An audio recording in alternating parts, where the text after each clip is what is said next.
Good evening, everybody. Welcome to the Oundle Town Council Full Council meeting for Tuesday the 19th of September. And first item on the agenda, 1776, is apologies for absence. I've had apologies from Councillor Fuller. Councillor Fuller. He's away at the moment. Away on work business. Yeah, he didn't actually say, but I'm assuming it is. Right. So that's the only apology, and that is the only councillor missing tonight. Do we accept the apology? Yes. Yes. Thank you. 1777, declarations of interest. To receive and consider any declarations of interest from members and officers under Section 50 of the Local Government Act 2000, our Standing Order 35. This requirement applies only in respect of matters which are to be considered by the Council at this meeting. 1777-01, to declare any disclosable pecuniary interests. No pecuniary interests. 1777-02, to declare any other interests. Councillor Chappell. Item 1787, which is on the neighbourhood plan, second item, to approve a response to the Glatford neighbourhood plan. Bearing in mind that I also sit on their working party, I will declare an interest and I won't vote. I will also, although I don't think I need to, I will also declare that I live in the village of Glapthorne, although I'm not on Glapthorne Parish Council and I'm not on their neighbourhood plan working group. But just so that's made clear that I am a resident of the parish and often attend their parish meetings. Any other declarations of interest? No. To 1777-03, to consider any requests for dispensation? No.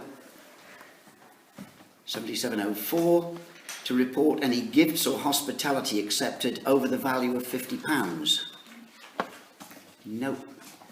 And 77-05, to report any inappropriate gifts or hospitality offered? Again, no. Okay, we've got minutes of four previous meetings to go through. So first of all, 78-01, the proposition to approve and sign the minutes of the full council meeting held on the 18th of July 2017 as an accurate record. Standing Order 10C. I propose that, Mr. Mayor. Proposed by Councillor Peel. Everybody's looked. To have a second of Councillor Oakes N. All those... You okay? In favour, yeah. All those in favour?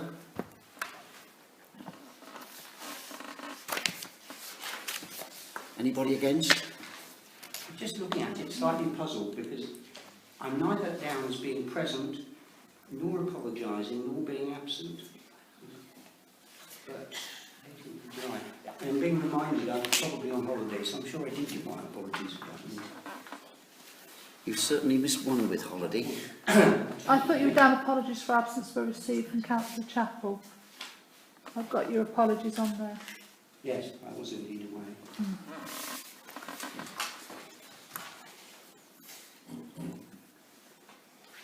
That being the case, do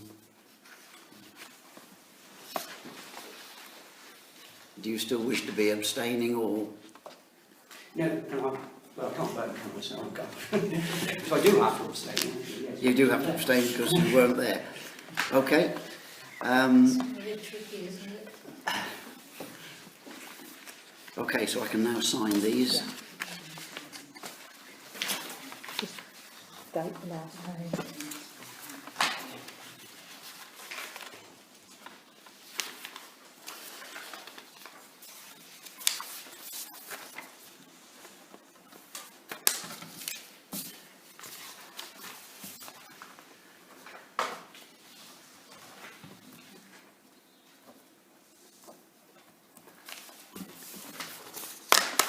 Thank you. We move on to 7802, proposition to approve and sign the minutes of the Neighbourhood Plan Full Council meeting held on the 1st of August 2017 as an accurate record. Again, Standing Order 10C. If you have a quick look at that.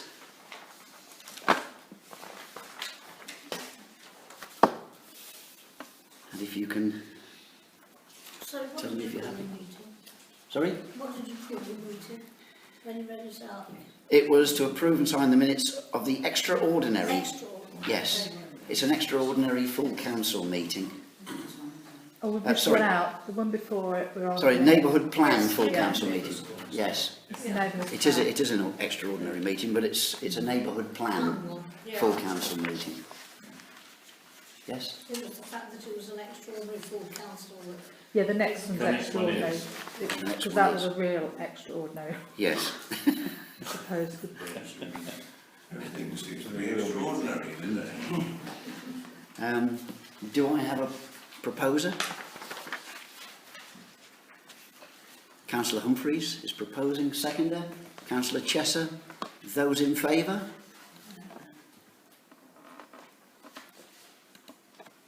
Anybody against? Any abstentions? Well, I have to abstain, I wasn't there. You weren't there, okay.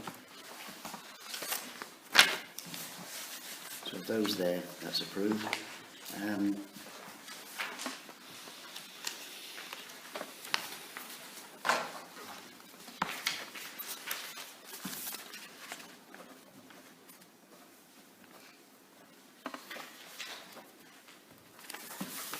Thank you.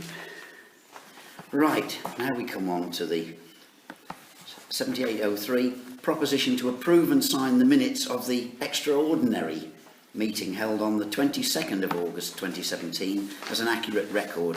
Standing Order again 10C. You have a look at those.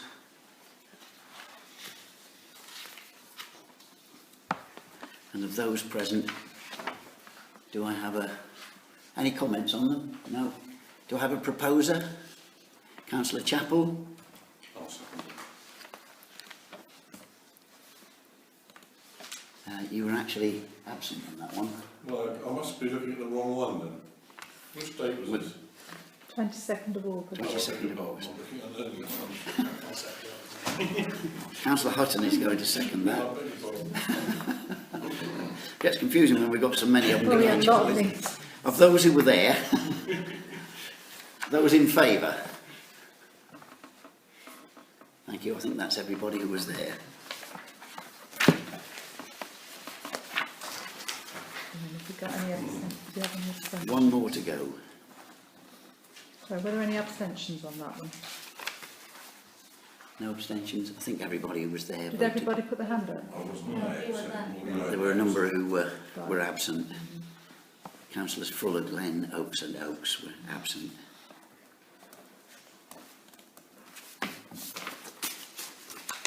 Thank you. Right, that brings us to the last one, 7804. Proposition to approve and sign the minutes of the Neighbourhood Plan Full Council meeting held on the 5th of September 2017 as an accurate record. Again, Standing Order 10C. Apologies were received from Councillors Fuller, Oakes S, Oakes N, Councillor Hutton and Councillor Humphreys. So of those that were left, is everybody happy with the... I was there and I raised my hand. No, you won't. You were there for this one. Well, I'm not doing it's like the marriage service. Do I have a proposer from those who were present? Councillor Chesser and Councillor Chappell is seconding. So those in favour of those there? Job done. That's everybody who was there. It's the plan of it.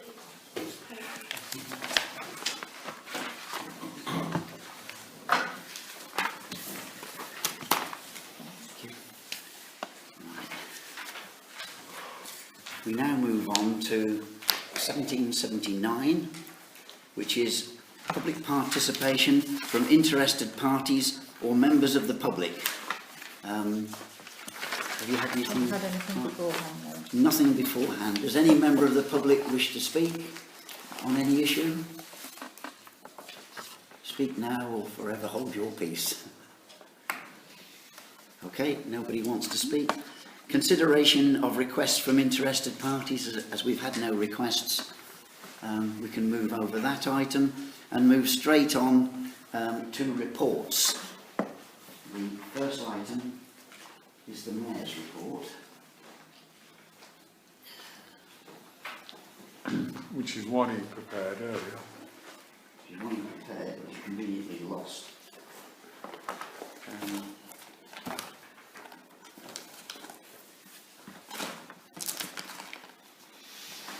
Since the last full council meeting, I've attended a number of functions on behalf of the council. I attended the Volunteer Action annual public meeting held in Fletton House. I attended the monthly meeting along with Councillor Glenn of the Oundle and District Association of Trade and Commerce. I attended Northamptonshire County Council's Chairman's inauguration party at Grendon, and I attended the monthly meeting of the Royal British Legion to talk about arrangements for Armistice Sunday. And our Estates Officer Hanneke Soames joined me on that meeting. Other items which are covered in the clerk's report as well. The clerk and I went to the Oundle area parishes meeting, and the clerk and I also had a meeting with Heather Smith, the leader of Northants County Council, and we also had a meeting, or we attended a meeting but the person didn't show up, a meeting at the Queen Victoria Hall. Councillor Glenn, myself, the Estates Officer and the Admin Assistant attended to talk about putting on a beer festival at the Queen Victoria Hall, but the gentleman got the wrong date and didn't come. So at the moment we haven't got a beer festival. Upcoming events.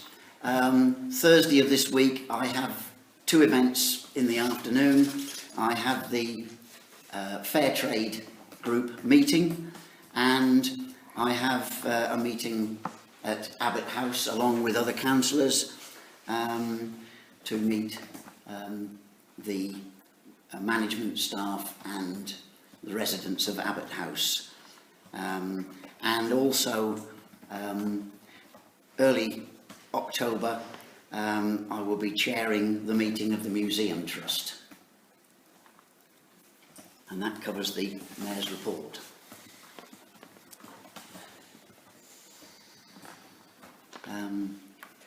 Councillor Vowles, do you have a District Councillor's report for us?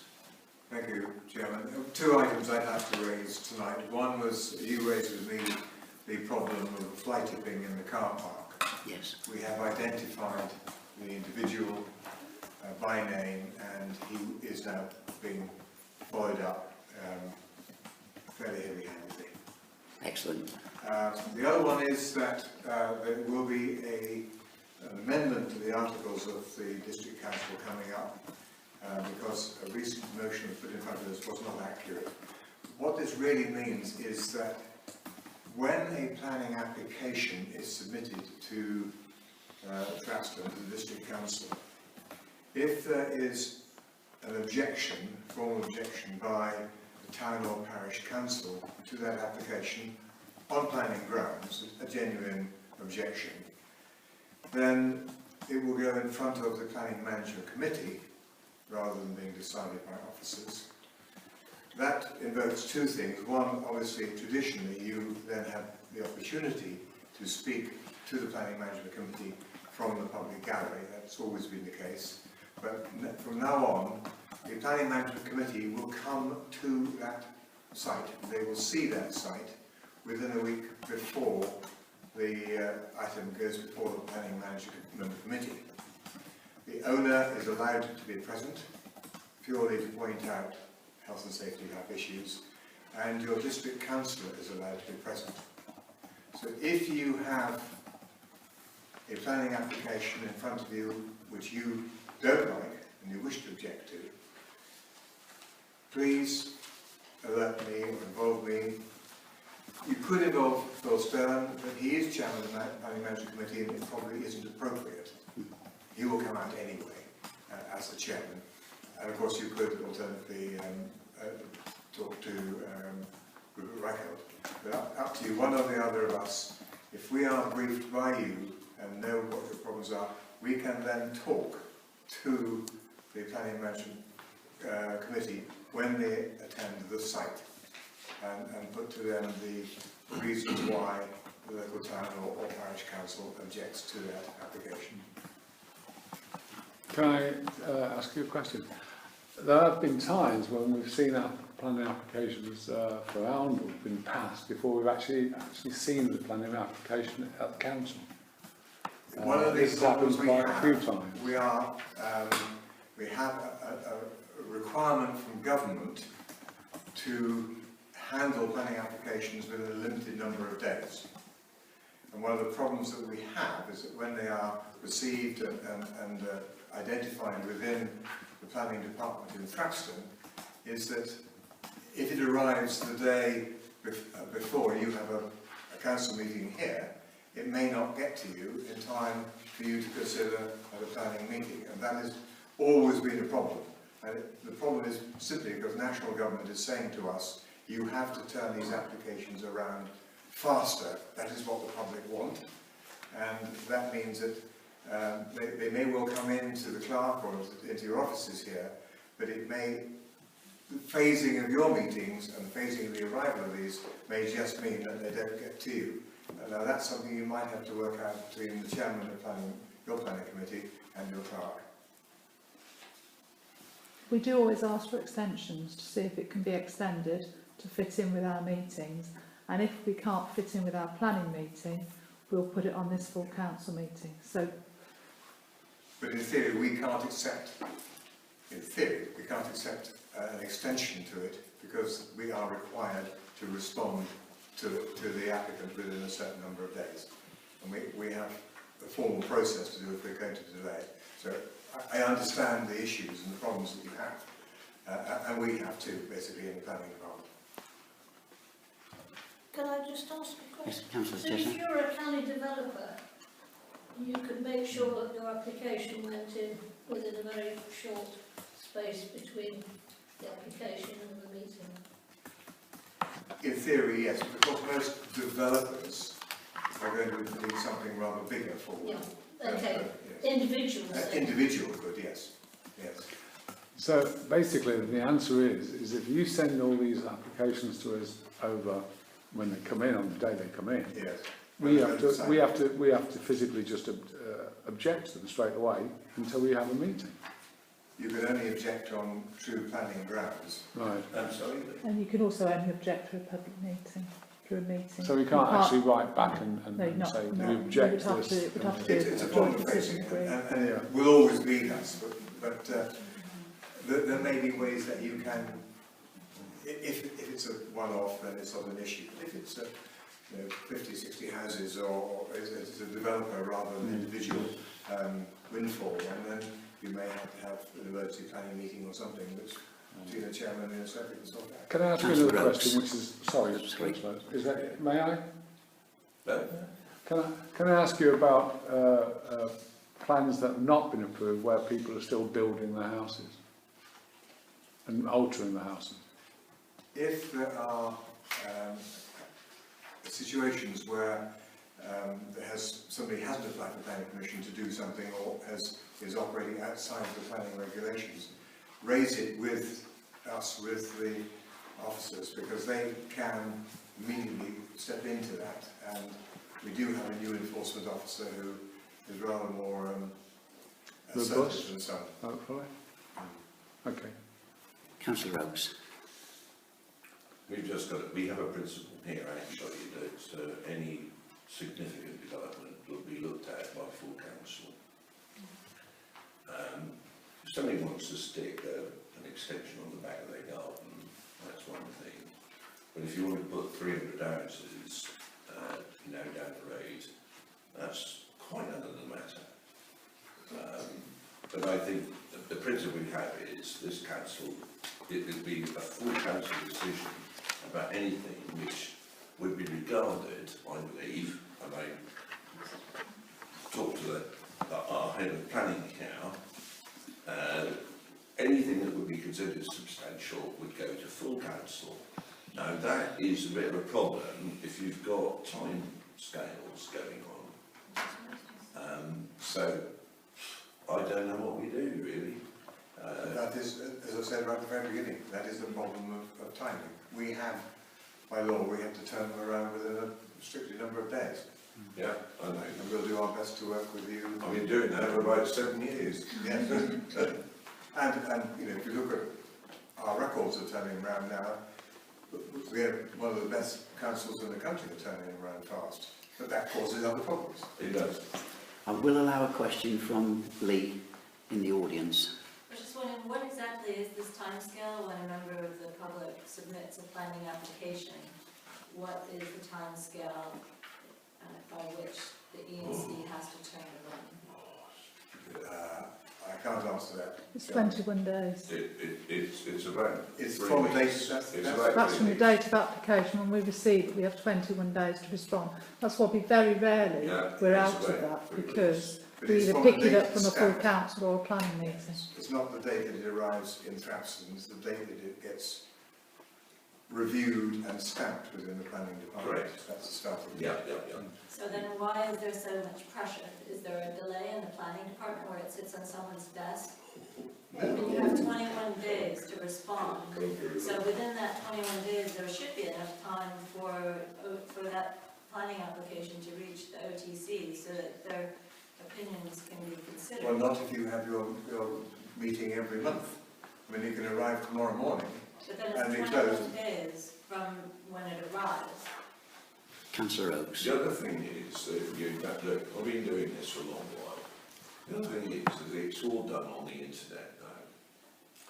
So stuff gets loaded on, and I've been caught out on 2 occasions because certain things have been locked at the time that I do my planning application presentations. I don't know what you say about it. I mean, I'm afraid it's just not an instant process. Can I just clarify, is it 21 days for any application from house extension to a state of houses? I believe that's the case. Theoretically, It is, yeah. but it's very often, like a larger one, is longer, because if we ring, depending on an application, we can contact them and say, we haven't got our planning meeting till outside of this date, and then the planning officer will say that's fine. Okay, so they will delay it then? Yeah, because it won't have gone to Sorry, a I hadn't committee. understood that you weren't allowed to delay it. Can I take one more from Councillor Oakes, and then I'd Well, like to move it's on? just an observation. I know a lot of people now in planning, because I've been doing it for a while, and they're all really good, and they want to be of assistance. That's it, really. They've always been incredibly helpful.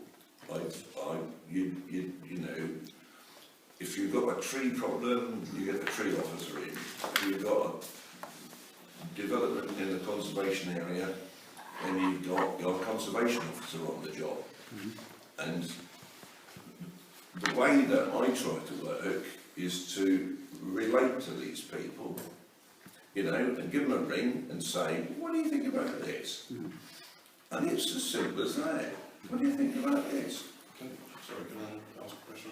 One Can I just very last question. clarify that if a developer puts an application in and insists on it being done within a short time, do you have to do it in a short time, or can it be postponed? If a developer comes in, what would normally happen is he would be asked for, or told to have a pre-app meeting with the planning officers. Yes, pre-app, yeah. And that in itself delays it, and gives us all a lot more time. But would be And also a larger developer would normally go to the planning management committee anyway and not be resolved by officers.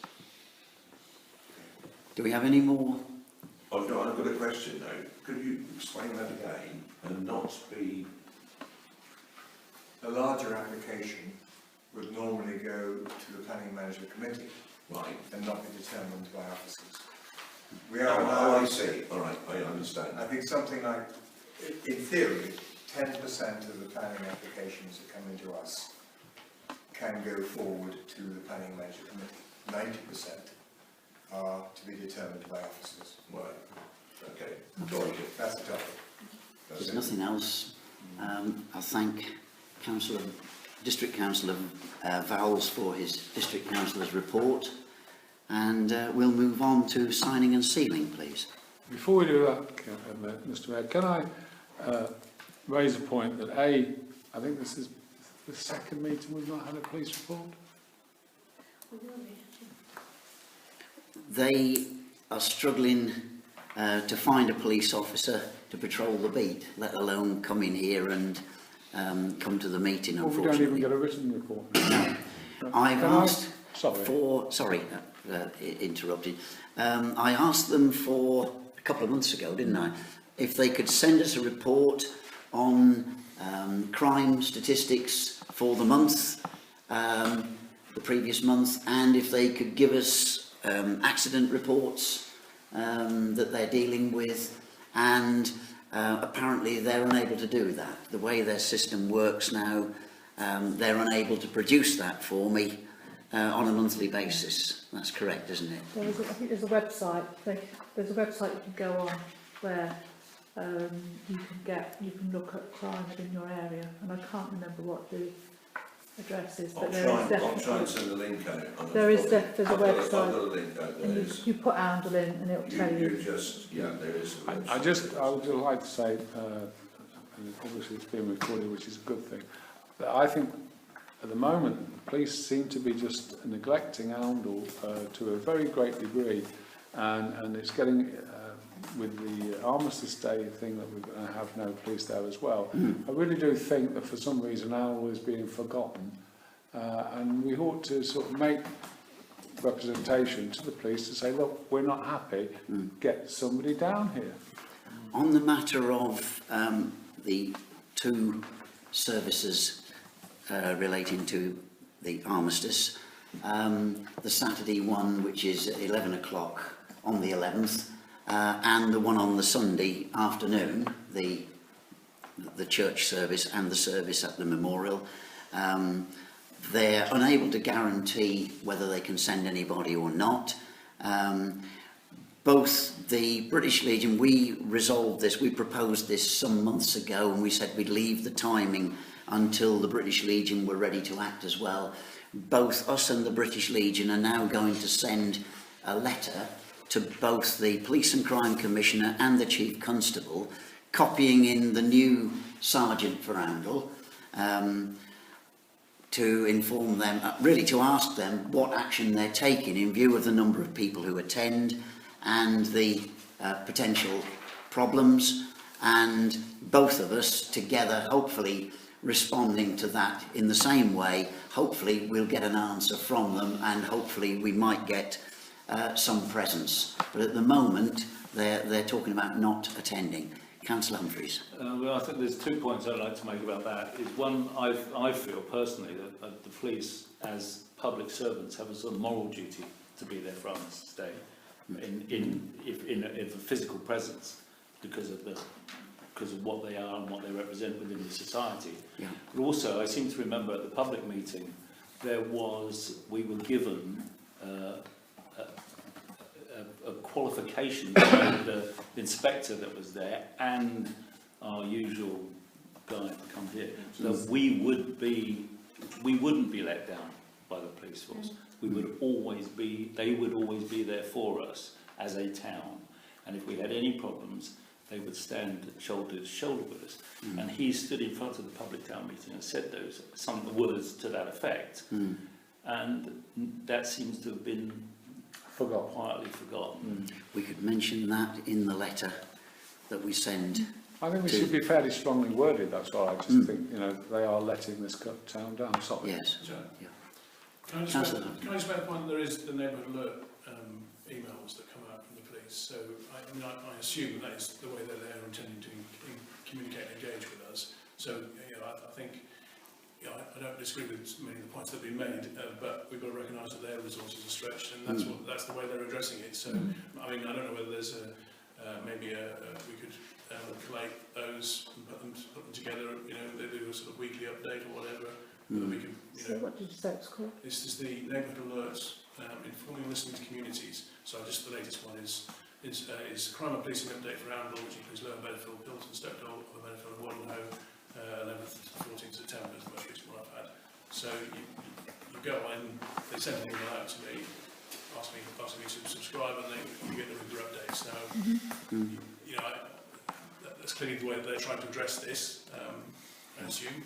So we should recognise that. We did we had a letter some time ago from the police saying that they wouldn't be attending regular, and this came straight from, I don't know if it was Stephen Mould or somebody, they wouldn't be attending. But if there was anything in particular, we could contact them, and then they might be able to send. But they did say a few months ago that they wouldn't be attending parish or town council meetings. Coming back to the armistice service on the Sunday,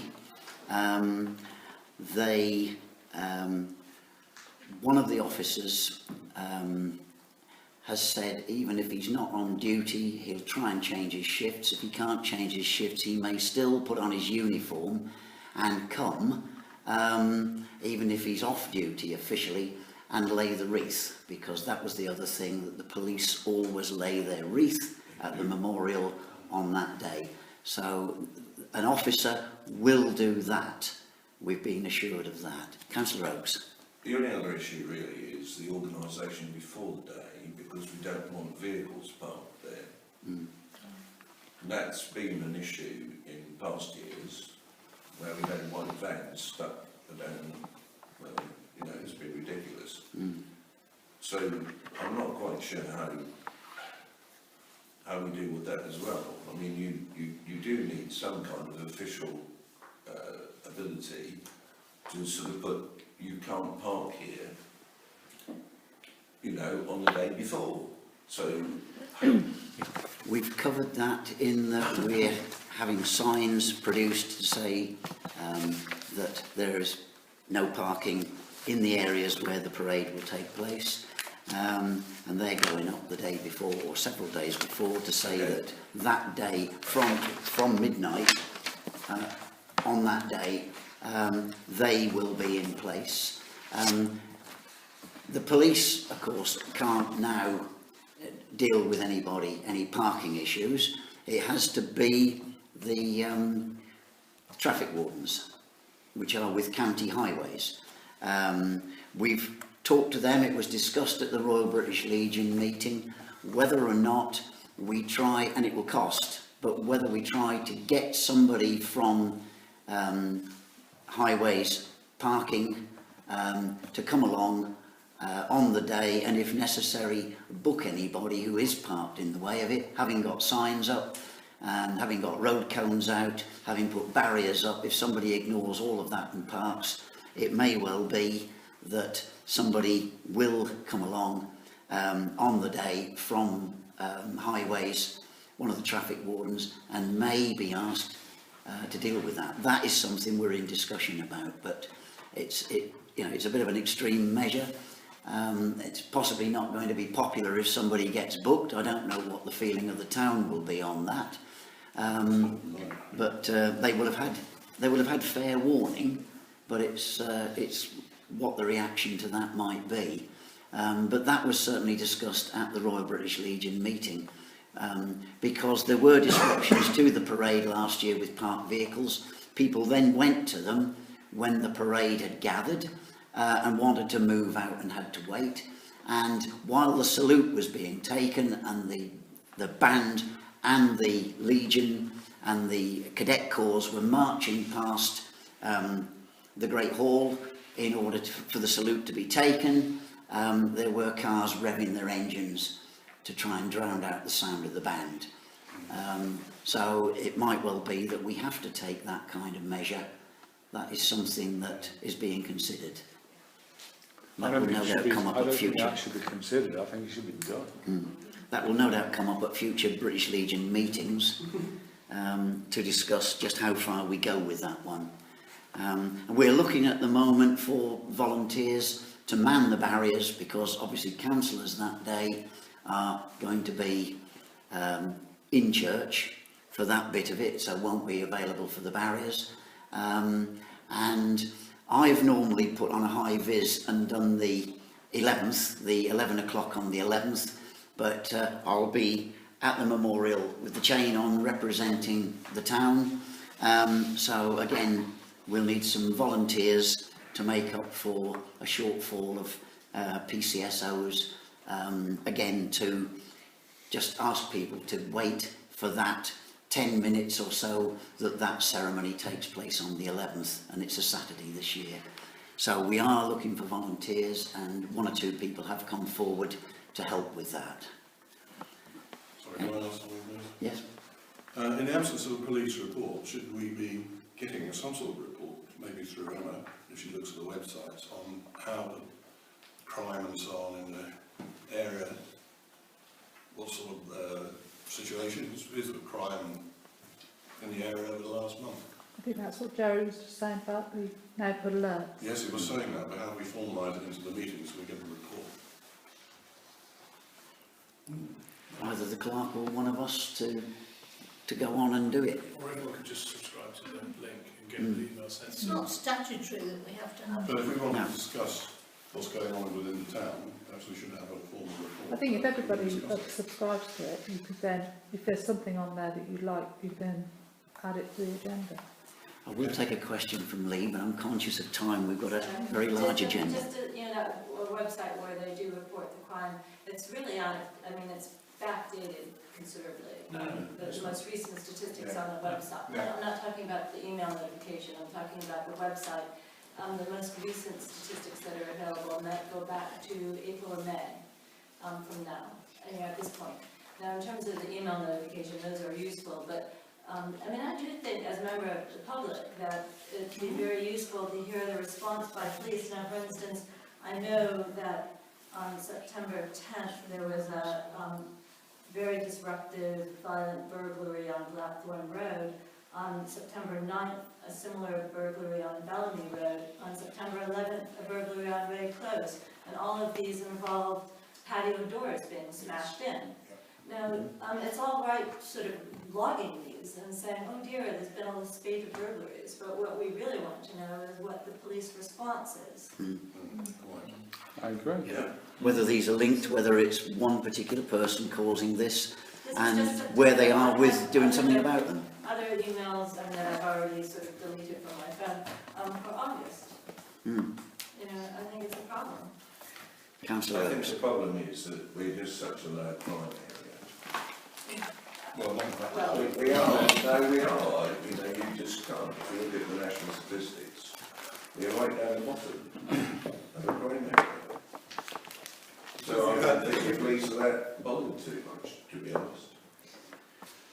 That may be a bit blithe thing to say, but that's the truth. We really are a very, very low crime area compared to other parts of the country.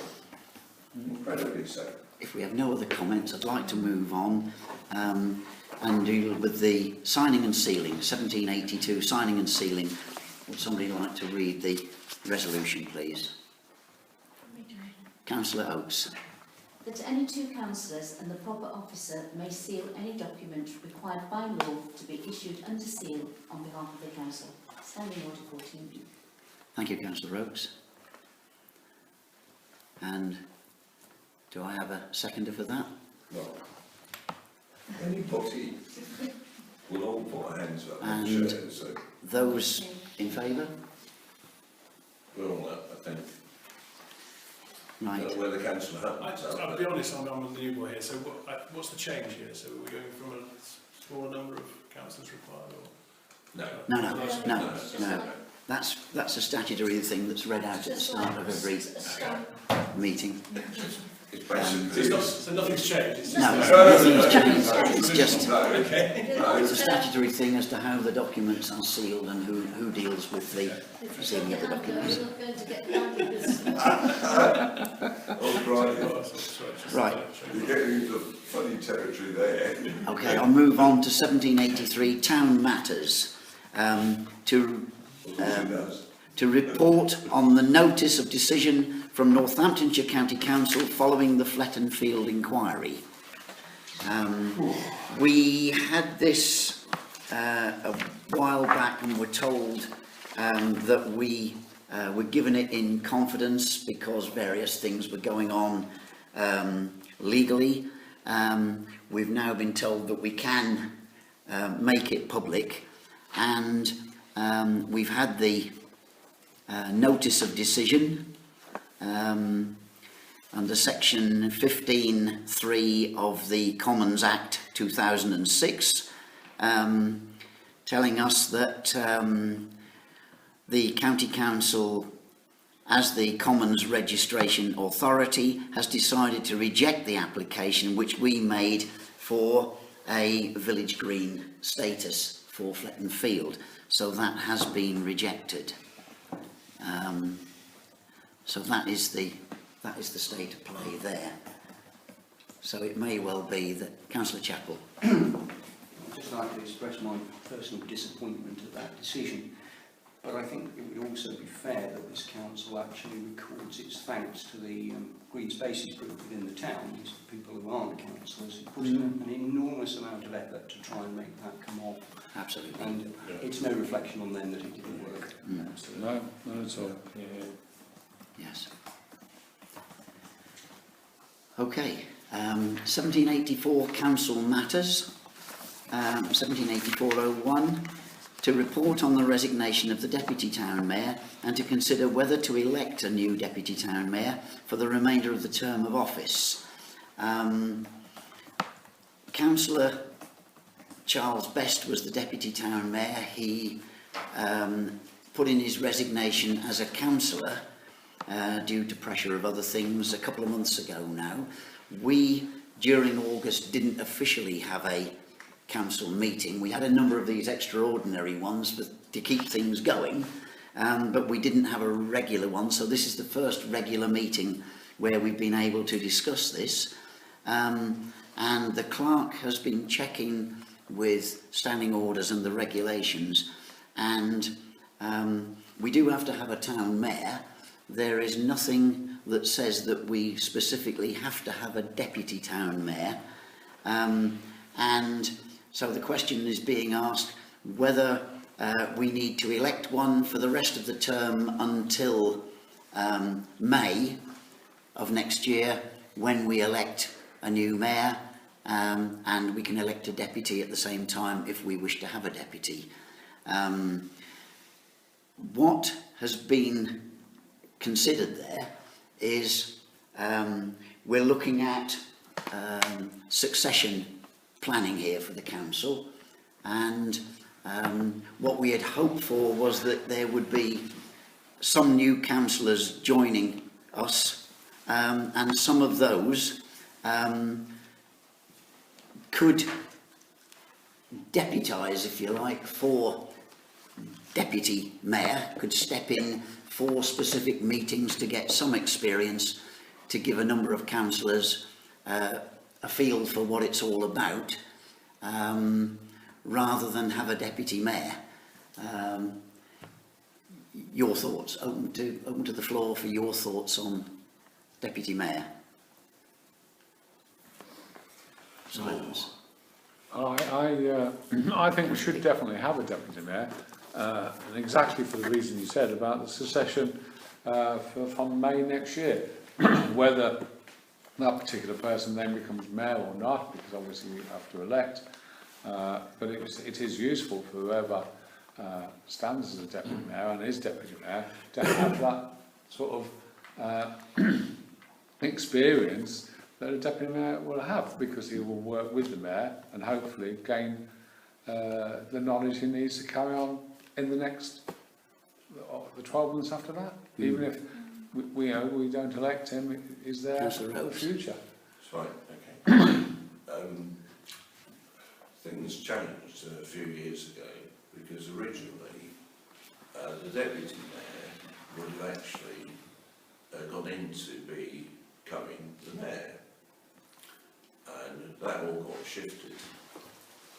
So that instead of, when you voted for your deputy mayor, you voted for them on the basis that they were going to be the mayor the next year, and that got thrown out. I think you need a deputy mayor. You've got to have somebody who's going to chair meetings when the mayor's not available, or busy, or whatever. Sick? Yeah, we have to have a deputy mayor. Any other comments? Councillor Chapel. Sorry.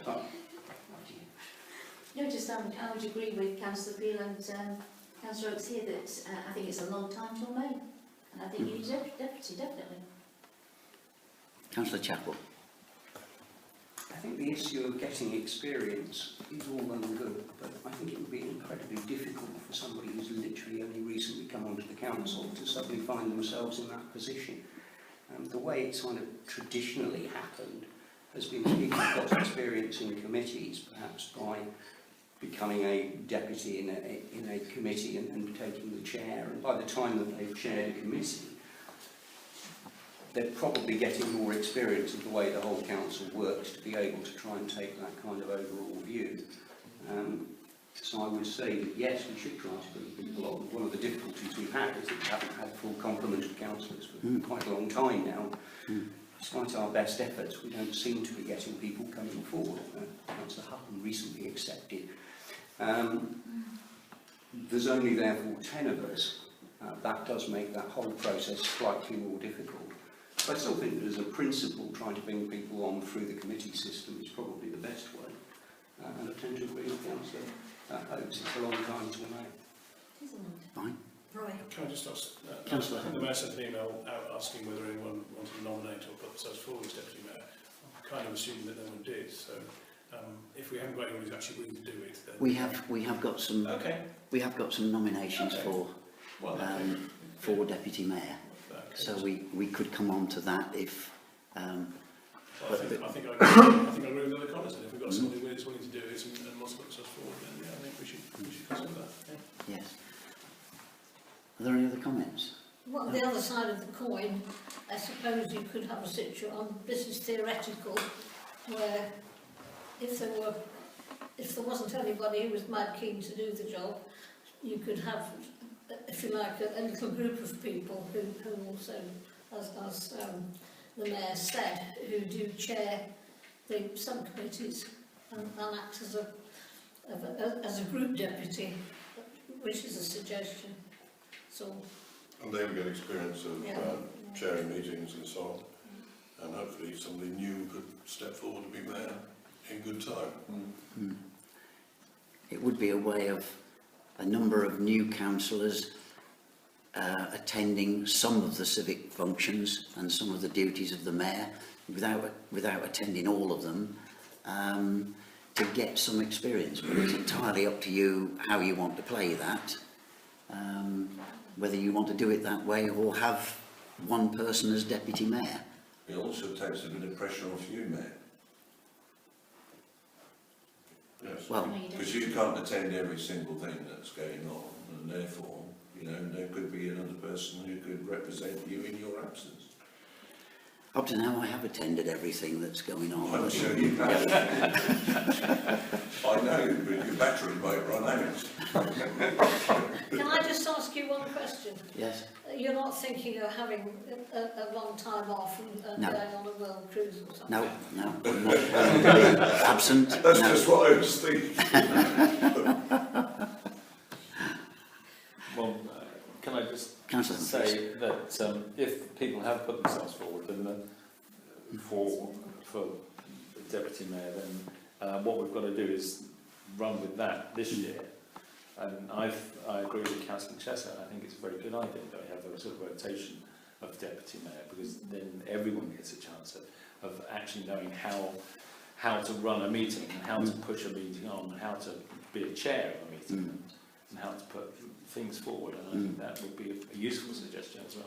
Yeah. But for this year, Well, I actually haven't been one of the people who did put their names forward. I would be happier, I think, to run with Councillor Chess's suggestion on any stage. I think it would be very good for different people to get experience. And hopefully we'll get more people on the council who can come along and make it a more solid organisation. That's entirely with you. Do I have anybody proposing that we elect or proposing that we don't elect? Do I have a proposition from anybody? I will propose that we elect a deputy mayor. Fine, do I have a seconder for that? I'll Councillor second that. Peel. Those in favour? And those against? Oh, crikey, this is interesting. It is. I wish that hadn't happened because it comes down to a casting vote. Can you vote twice then, Mayor? Well, I've got a casting vote now. I think what... well, can't there be a compromise and run it through this year and then change it next year? Oh yeah, we can certainly... this is only to carry us until May. Exactly. Yes. So we can either run with the idea of giving some people a chance until May. We can either go with that. Councillor Chapel, I'll just make an observation. Although standing orders don't necessarily provide for the replacement of a deputy mayor being compulsory during the term, they do provide for the election of deputy mayor in May. yes. So Yes. there would need So there would be one there. revisit that if we Yes. decided Yeah, to, exactly. just to Yes. flag it up. Yeah, I think that's already been Yeah. said. Just go back So over we'll the go back votes. over So there's 9 of you. Did somebody abstain? Yeah, I did that. Councillor Okay. Hutton abstained. Oh, Make a decision coming on council. right. I think it would, for succession planning, I think it would be good to give some new councillors a chance to find out, to attend some of the many duties the mayor goes on, to attend some of those, to be given the opportunity. I think that would be a good idea. I'm just wondering whether, when it's a casting vote, whether I ought to think in terms of the status quo rather than that. But I will go with not having a regular mayor and to Deputy. So you're getting rid of deputy mayor, yourself sorry. now? A deputy A mayor. regular mayor. I love the idea of a regular mayor. Deputy mayor, sorry. And we will rotate the duties amongst councillors who show an interest in doing that. It will give some of them a chance to have a go. If that's the case, Mr Mayor, shouldn't we, with the people that put themselves forward, they should be the people that rotate that mayoral situation at the moment? Absolutely. They will be amongst Who are them, these yes. people? Yes. The people who put their names forward, I don't think there's any... You would have had a voting form if we decided to go ahead. Councillor David Chappell had put his name forward, Councillor Malcolm Glenn and Councillor Val Chesser had all put their names forward and shown an interest in becoming... When I made my suggestion, they just came to me. I hadn't even thought about it before. So you three are rotating, isn't that nice? Well, and others if required. Yes. Oh, there's Councillor Hutton. And, exactly. Hang on. Councillor Hamilton. Councillor Councillor Humphries here, he'll do it. And Councillor Peel. No, I won't. I have absolutely no desire to be any. No. No, well, that's fine. That's fine. That means that 178402, to elect a new deputy town mayor, that next proposition then doesn't apply because we've dealt with it in 178401. 178403, to elect a representative for the Oundle Transition Town. the person who has expressed an interest in this, and he wasn't here, he's a new councillor, wasn't here when these jobs were handed out at the start of the year, is Councillor Hutton. So, do I have a proposer and a seconder? Proposer and a seconder. Councillor Chappell, Councillor Oakes S. Those in favour? Is everybody? Is everybody? Go backwards immediately. Never volunteer. Can I now deal with 8404 to elect a member for the Estates Management Committee and the Communications and Marketing Working Group?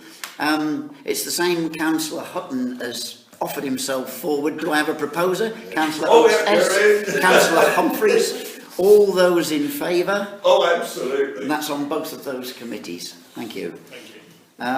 The next item, 8405, to receive the clerk's monthly report. Okay, Over to you, clerk. everybody's read it. If anybody wants to ask any questions, you can do.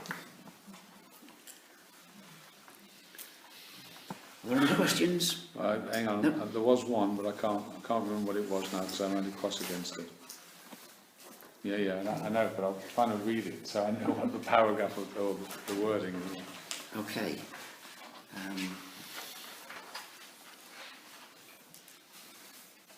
Briefly let you look at that.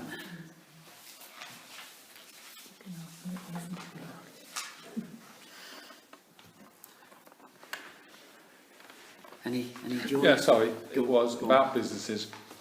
How does the clerk and the ENC business charter relate to the businesses and how they will marry together?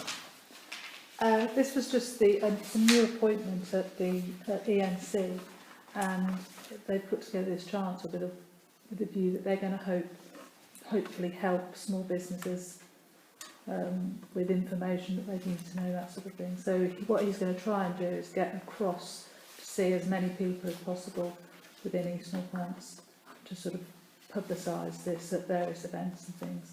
He did show an interest in coming to the Trade Association meeting. We're having here. Yes, we're having one here on the 1st of November where we're going to give them a tour of Fletton House, show them all the various things that go on here. It's not just the council office. It's also, this chamber is also used for marriages. We've also got various activities. We've got a preschool who will tell them what they do. We've got Volunteer Action here who've agreed to speak about their activities. We've got a lot of activities going on in various rooms, and it might be we'll be able to see ballet in action that night. That has yet to be sorted.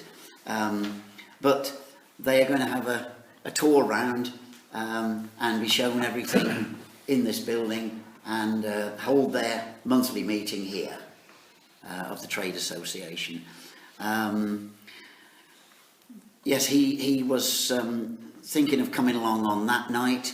I have spoken to David Webb, who is the secretary of the Trade Association, and said, is he happy with that?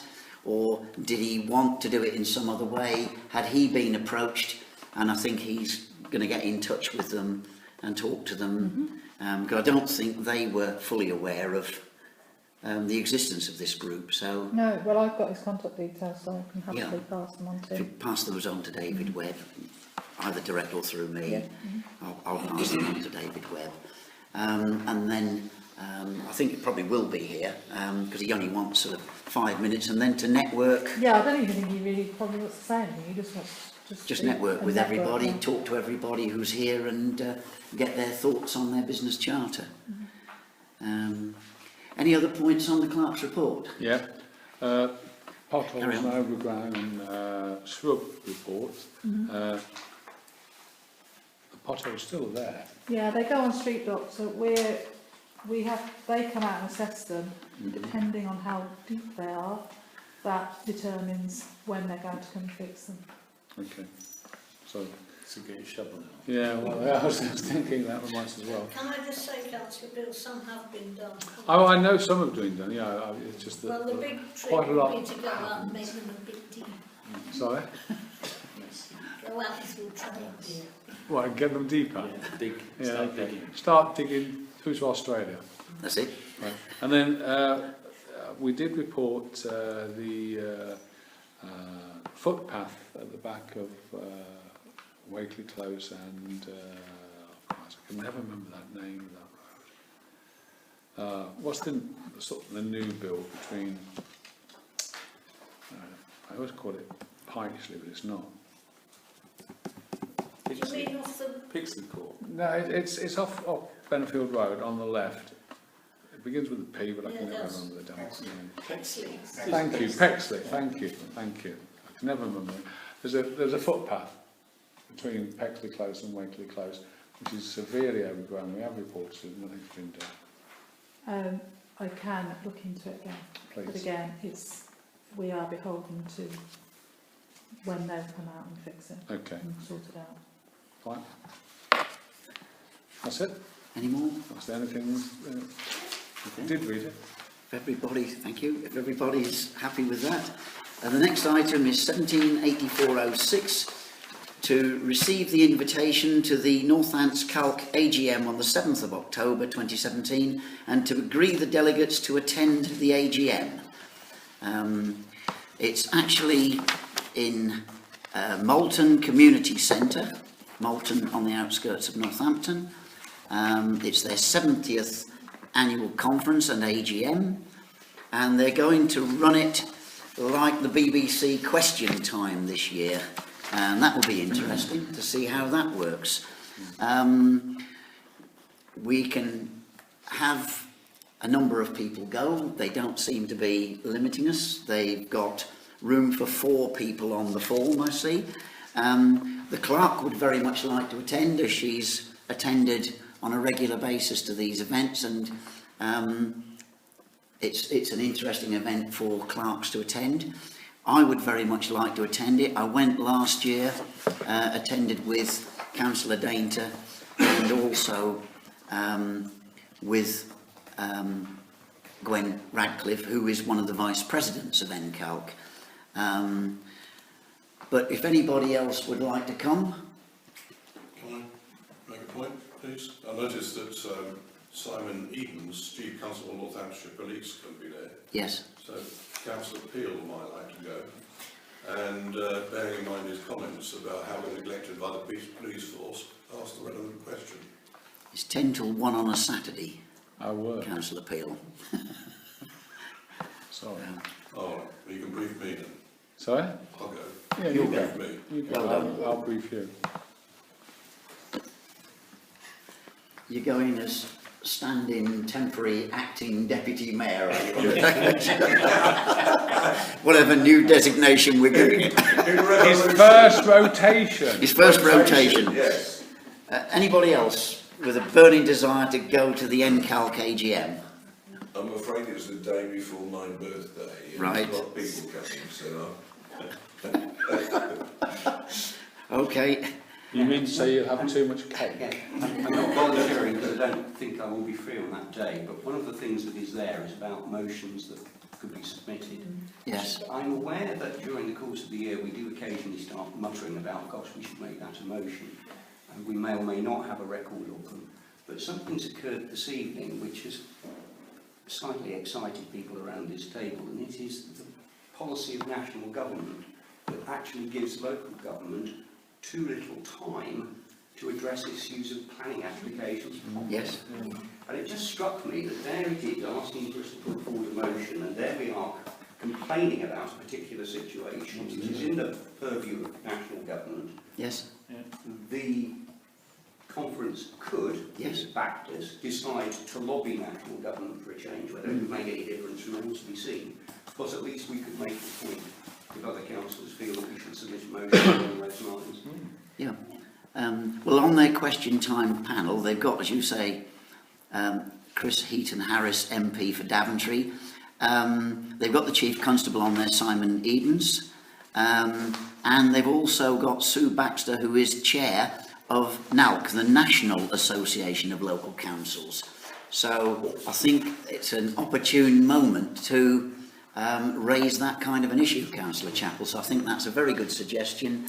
I think we need to work out exactly what wording we need to put forward as a proposition for that AGM and conference, and take part in that question time with that question. Okay, well, there's two things there. One, it could be a question, but there's also a separate part of the agenda which deals Yes. specifically with motions. There is.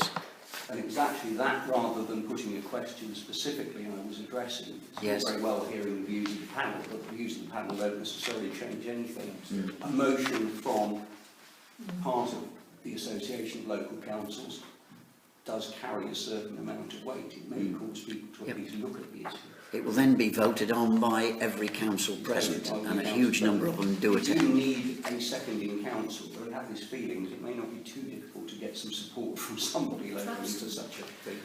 There are one or two that we can talk to, I think will support us on that.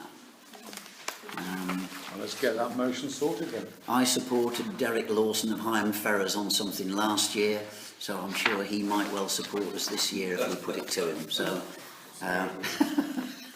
So, yes, we'll put that one forward. The clerk will get in touch tomorrow, because I think we've got to get that application in before the clerk comes back from holiday, so we need to do that tomorrow. And I'll put you down as the delegate to vote. Okay, yes please. And we'll all... Can't we have two delegates? No. No, but Only we will... one, that's not fair. We will discuss it, we did last year, we will all discuss it together before we vote. I won't vote unilaterally. Okay, moving on. 1784-07, to approve the new model publication scheme from the Information Commissioner's Office and to review the Council General information, sorry. Well, Over to the I've clerk. been looking into this because there is going to be a reform of data protection that's going to come out in May 2018, of which I'm looking at the moment and obviously how we hold data, what sort of data we hold, and how long we should be holding it for. But whilst I was looking at that, I also looked at our model publication scheme and realised that you were out of date by about 7 years. Right. The model publication scheme that you were working under was of 2008, and Right. since then there have been a few, but the latest one is 2015. I did put a mark by the addition. What I've marked is what has changed, and it's an addition of one item. And so You've got that in your pack. I suggest that you adopt this new version. Can I ask, don't we now have to give a letter to people that are either employed by us or councillors or any trustees that work within the council, a letter telling them that they're on the database that the council keeps? Not that I'm aware of. I haven't been told I have to give a letter to anybody. Well, they have to sign a letter saying that they accept that the situation that's on there. I think that's the way I read it, unless I got it wrong. I don't know. As councillors, do you ever sign? I don't. Because you have to put a list of councillors on that, and that's part of the Freedom of Information Act, isn't it? You have to be able to sort of give that list out. Well, your You all also have to- councillors' names are in the public domain anyway. Yeah, but as I understand it, anybody that leases anything from us or rents anything from us is also under that previous that you have to give that information out as well.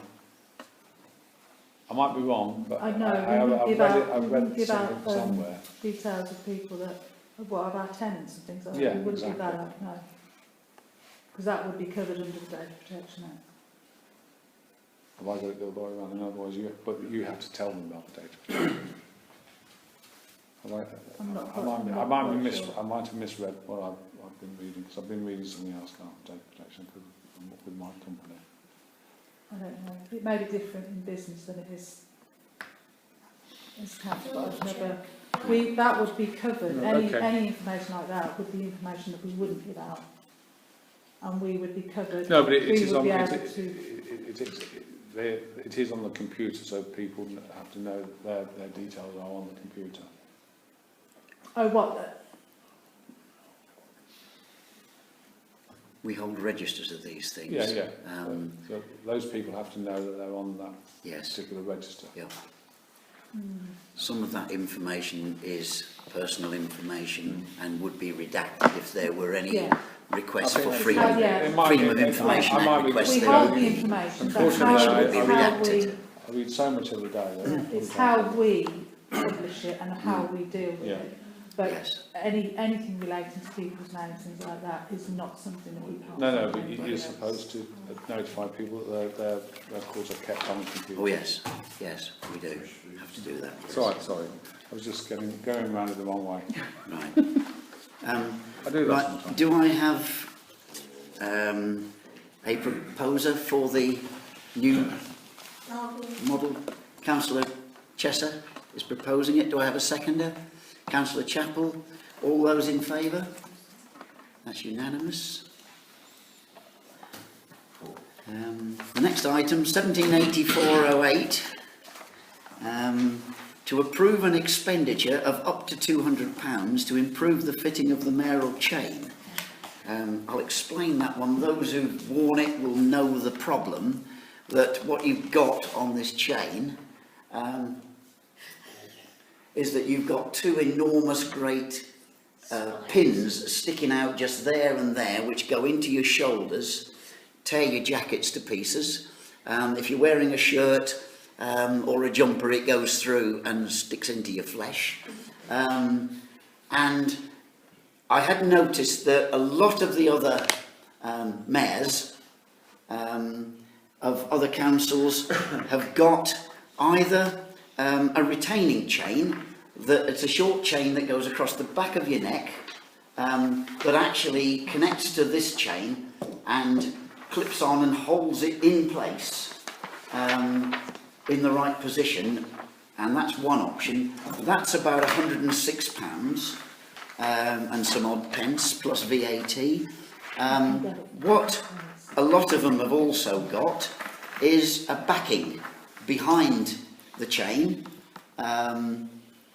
Most of them are leather or felt, and what it does is those hooks and other things go into that felt backing or leather backing. I see that the chair of ENC, I noticed from all your pictures on the wall in your chamber that about 6 years ago, I think it was, you suddenly acquired one of these backing devices for your chain. I haven't heard back from ENC yet as to where you got yours from. We've tried to find them. I spoke to, thinking of local people helping with our chain, I spoke to the tailor in town, Les Starks, who does work with leather and does work with felt, and he has suggested, he thinks probably in the region of £100 to £140 he could do something and design it accordingly. Do you want those passed round? You've already passed them on. They come back. They've been round that way, have they? They're back to me. They've been both ways. That's the retaining chain. The other thing is either just a leather piece that lays underneath the chain or felt.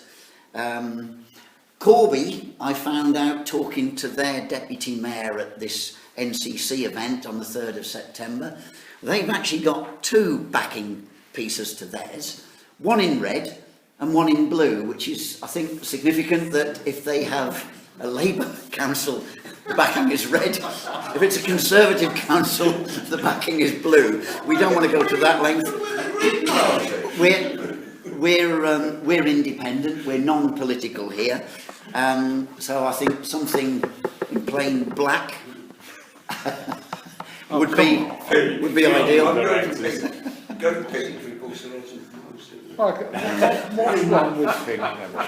What is wrong with pink? Can I ask Mr Mayor what the actual company who made the chain would charge? That was their suggestion, was that They retaining chain. don't do the leather They don't do backing. the leather. They don't do them. Actually, Mr Mayor, I don't understand why you're worried about a few holes in the back of your, in your back, quite frankly. I mean, you know, you wanted the office, suffer the consequences. Exactly. The pain of office. Councillor Oakes. I thought I fixed your chain. You did. And I've got those little, Councillor Oakes gave me 2 earring studs, which I put over the pins. It wasn't 200 quid's worth. No, but they now stick through it. The other thing is, it doesn't hang as it should, because there's nothing to force it out like that, front and back in a big loop either end.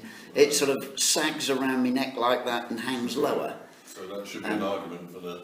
The chain holds. Actually, I thought that was an argument. Either the leather or the chain would do that. The tailor would be able to make the leather so that the chain was in the right shape. He would be able to shape that leather, and he says he would do it in such a way it would fit any body size.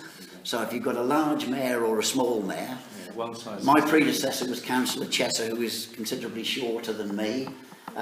So it needs to be dealing with a variety of shapes and sizes. But it and he could be believes, removable.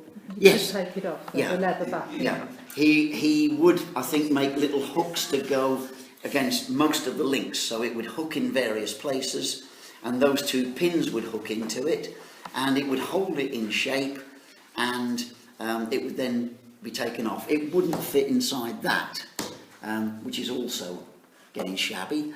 We need to pay for a new box as well. We wouldn't need necessarily a new box. I think Expense. within that he is talking about a material cover that it would fit in, a bag type thing that it would slide into, so that the leather backing with the chain on it would fit inside this leather casing. Well, I think leather is a lot nicer than a black felt. Yeah. I don't think we should have a black felt. So it's whether you want me to continue sticking pins in myself, or Well, I whether think- you I want think me to pins have. are fine. Well, it's an excellent idea. Yeah, I don't see anything wrong with that at all.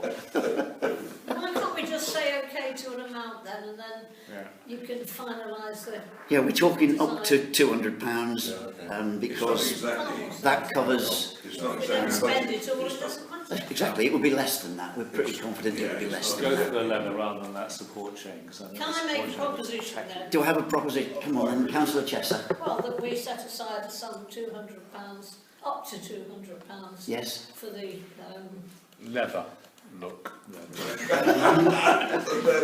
Careful. Do I have a seconder? Councillor Humphreys is seconding. Those in favour? Goodness I'm not me. sure. Is there anybody against? Anybody abstaining? No. Jolly good.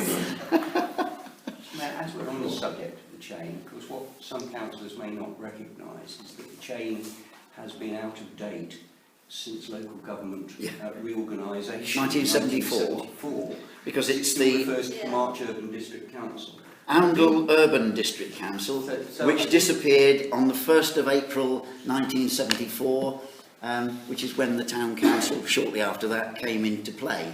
Tradition. April Fool's I do actually wonder whether at some point we should actually look at getting a quote for getting a new chain. Not necessarily a new chain, but if you like, The new pendant to go a on new it. pendant, Yes? on the basis that the old pendant could then be donated to the museum. Yes? can I just point out that that is silver gilt I and appreciate it it. costs a lot of I money. appreciate it is. Yes, you're talking a few thousands there. Yeah. But what you perhaps aren't aware of is that, it's difficult to read in this light, inside the box, it's not on the chain itself, but inside the box, you'll notice the links on here, those of you who have seen it up close, I've got the little camels on each link, which is the symbol for the Worshipful Order of Grocers, which is the organisation which founded Oundle School originally. So this was presented It's still running. by the Oundle School Memorial Trust in memory of the old boys of Oundle School and of Laxton Grammar School who gave their lives in the Second World War. And that's the reason the chain was presented by Oundle School to the town, the old Urban District Council in the first place. Bit of a history lesson there for you.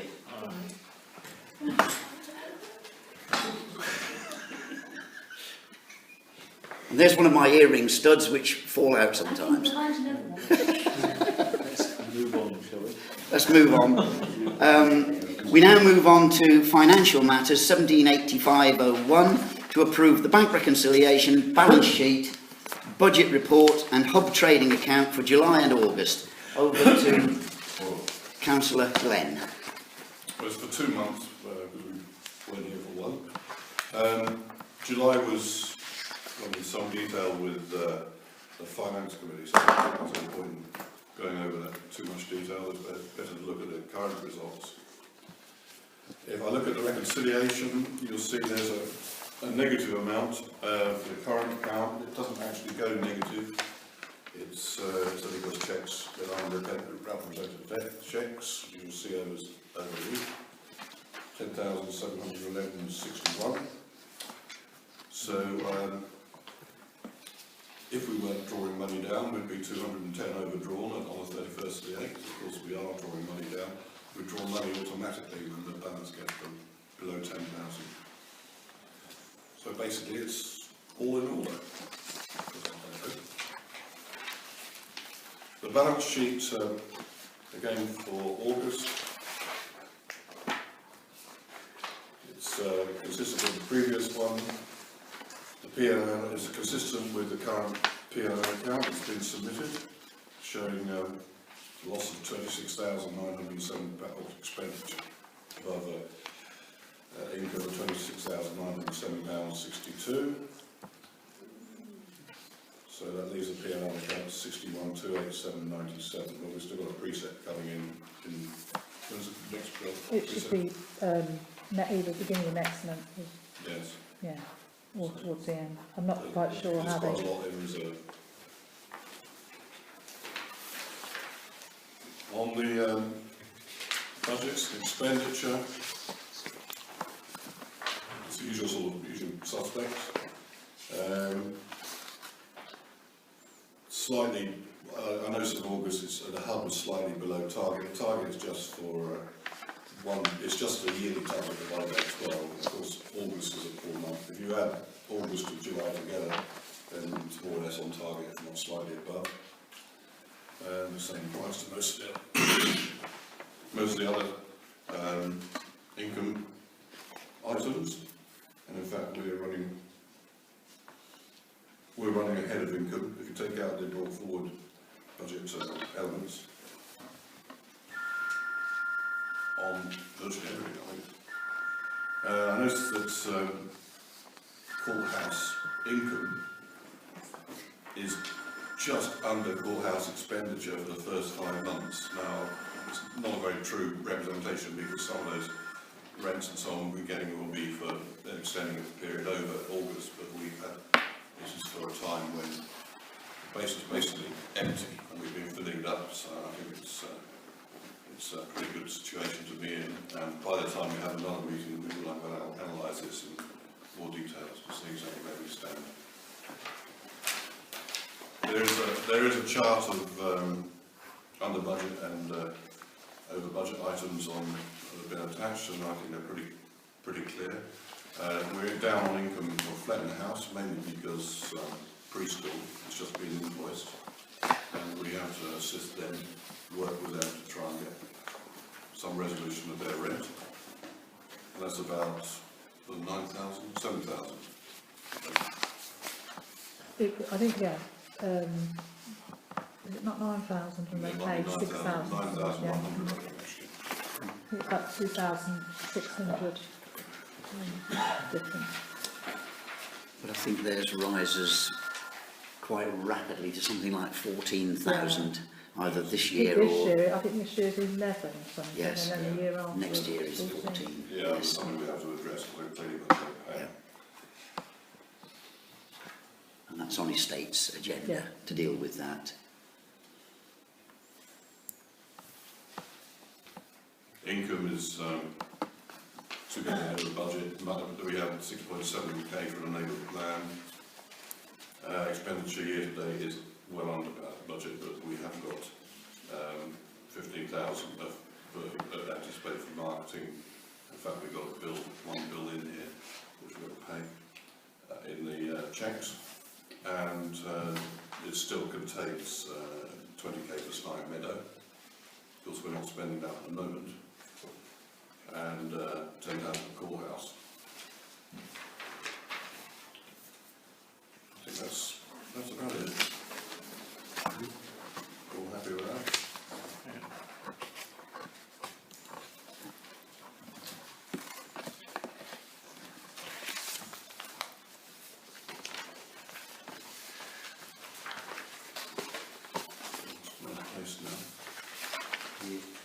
Doing hub trading account. Yeah, I'm trading account. Smashing. The hub trading account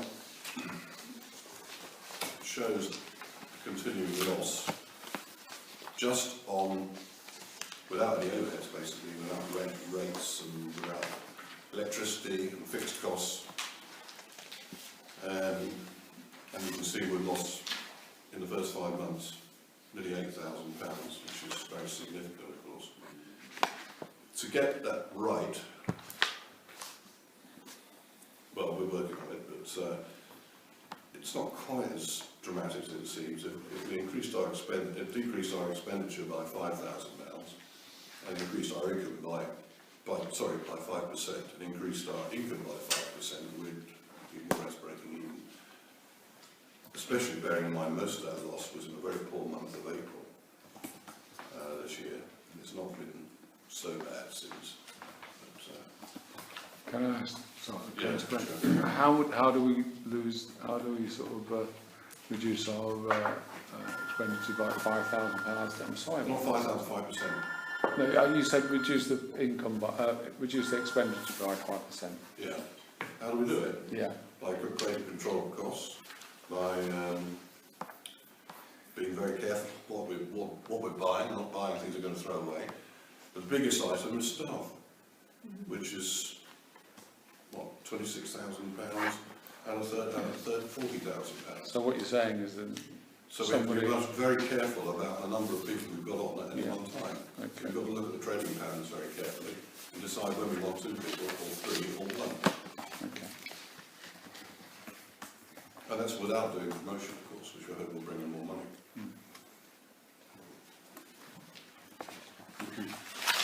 But we'll also look at margins. But some of our prices are very low, and we do feel the scope to increase it, but we can't do it. I think when we've got the next opportunity to do this. I think we looked at it in October last year, and we said we'd look at it about the same time this year, so probably at the next finance meeting in October, we will take a look at the hub costings, the hub prices, and review them. Thank you, Councillor Glenn. Would you like to give us the payments for August 1785.02? Ready now. Okay, I've been through these with Emma, and I did suggest some procedural changes, and I was almost thrown out of the office for it. I'm ever so So sorry. doing. I'm going to have to answer this. Yeah, significant expenditure on significant checks. There's 3,480 for Snipe Meadow, and I think that's been repaired now, so we shouldn't have to look for repairs for I don't know how long. I think the Mayor might like to say something about grant money in that respect at some point. But, We have got a couple of sources of money, either Section 106 money. The clerk is looking into the possibility of using some Section 106 money that we've got for that. Failing that, County Councillor Heather Smith has suggested a source of money that would be ideal for it. So we've got 2 options there that would fund it. We're looking to build a new causeway there, wheelchair friendly, making it slightly wider, making some passing bays so that actually 2 wheelchairs can pass each other. Otherwise one of them's got to reverse halfway down if you happen to meet in the middle. and taking it across the riverbank right to the edge of the river so that somebody in a wheelchair can actually go and fish on the end of the causeway and actually fish at the river's side without rolling into the river on their wheelchair. So we're looking at the possibility of that. We've got to talk to whoever the landowner is of that bit of riverbank, but we're hopeful that we can come to an arrangement there and we can carry out something there as a permanent thing. The last causeway that we built, it was built, I think, for a life of 10 years. It's done something like 25 and is now getting into a state where bits keep falling down. So it's more than earned its keep. But if we build this one in modern plastics, it should be rot resistant and should last for a very, very long time. So we shouldn't have to go carrying out remedial work on a regular basis. And I don't know if Councillor Hutton's got anything to say. Councillor Hutton is now our resident expert on this. He's the man following up on this. No, I'm nothing to add to what you said. You're happy with what we've said? Yeah, absolutely. Smashing. Okay. Other significant expenditure apart from pensions, which happen every month, obviously, and cleaning, professional fees at the courthouse, that was approved, I think, in an estates meeting or meeting. That's to do with letting. The Oracle is not, 76150 is not entirely for the Oracle, it also includes printing loyalty cards for downstairs, so for the hub, so it's not quite as much money as you might think it is. Photography is part of the marketing, the brochures. This included a drone flying overhead of Fletton House and QVH, which took very nice outside pictures. And what else have I got? Yeah, I looked through all these other charges. They all seem reasonable. I was a bit surprised by it. There's only £282 able clean at the bottom for window cleaning and gutter. It says courthouse, actually it's courthouse Fletton, and I think it's a sort of recurring problem with these headings. Sometimes they're not clear as they should be. £3,000 a year for just courthouse would have been an awful lot of money for window cleaning. So that actually includes this building as well. Okay, that concludes my report. We now need the proposition, Councillor Glenn, for the payments. Okay, the proposition is... For the other one, Find it. reading the bank record. So yes, we better go back to 178501 and approve. Do we have a proposer for the bank reconciliation, balance sheet, budget report and hub trading account? Do we have a proposer for that? Councillor Peel, seconder. Councillor Chesser. Those in favour? That's everybody. And now for the payments, the proposition that the schedule of payments for August 2017 as presented at this item are paid up and that all related documentation and cheques are signed. Do we have a proposer? Councillor Glenn, seconder. Councillor Oakes N. Those in favour? That's everybody again. Can I just clarify, because I thought I had printed off all of the papers for tonight, and one thing I don't seem to have in my entire list is the list of payments. Is it sent separately? No, Did I somehow just contrive to not print off one page?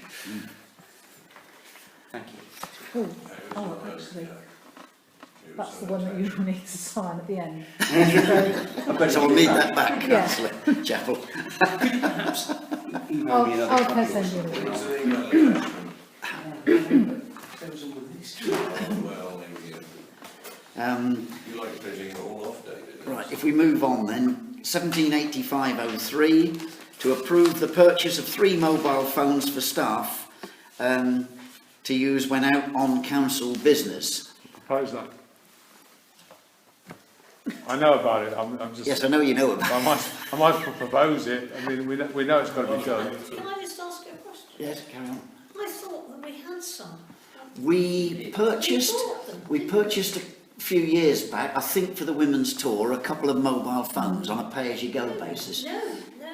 No? We bought phones for certainly for the grounds maintenance. Even before that, Councillor Chester was right. We Yes. bought the outside maintenance team phones. We Now, did. my recollection was that they ended up being very, very little used. What happened to them? I have no idea. I think we should look first. I've Definitely. actually found them, but the thing that we haven't got are chargers for them. Why not? I've only found one as well. We've only found So one. it's only one, not them, as it were. Yeah, so There are some missing. and possibly quite old, I would say now. Well, they'd be of some age. Yeah. Okay. Yeah. Now, But- I mean, you can buy them for about £15, Right. and we also want one from the office. Although we all have our own mobile phones, the situation we've been in is with some people sometimes run out of credit on their phones, and we're actually relying on their personal phones for them to answer work emails. So Yeah. we feel that for maintenance, they must have a phone that's always contactable, and they can contact us in Yeah. case anything happens. So these phones can be quite simple phones, which Yes. It's only going to be That's the cost. phones and like text. It's not going to be so about £15, and then we're just going to buy SIM cards All together. the simple ones come with a camera because Johnny and Nobby do take pictures of every job they do. But they've got an iPad that they do that with. Oh, they've got an iPad for that, right? I was going to say, yeah, I was going to make that point. I mean, Right. mobile phones are an awful lot more than just telephones now. well, we don't, they have to be just telephones and They text. can be just- That's Yeah. what we need. Yeah. No, but I'm just saying, One's not. even if you get an ordinary mobile phone, they come with the... Can I ask the clerk, do we have an idea of cost for these? Well, I've We- looked, the phones I've looked at through Tesco's at £15. You can buy a phone for £15, and then SIM card is about 99p, and then you just put £10 a time or Okay. whatever. And I imagine that I'll probably do that and then just claim it back. Yeah, okay. Fine. So you're going down, what, just SIM only then, sort of contract? No, not contract. We're not going to, You're because not in a contract, I'm sorry, please explain. You No. can do pay as you go. yeah, I'm just listening. You're We're gonna do going to pay stay as you away go. from contract because Okay. I don't think, because I mean the Yeah, minimum you can that seems pay is sensible. £10 a month. I- We might end up losing because they're not going to be using it an awful lot, but it's just to make sure that we've got one in the office, because a couple of the people that go down to the bank, one of them doesn't have a mobile phone of their own, and it would be better that they do have a phone. Well, Do I have a proposer? I'll propose it now. Councillor I'll Chesser? second it. Councillor Oakes S is seconding. Those in favour? yes. That's carried.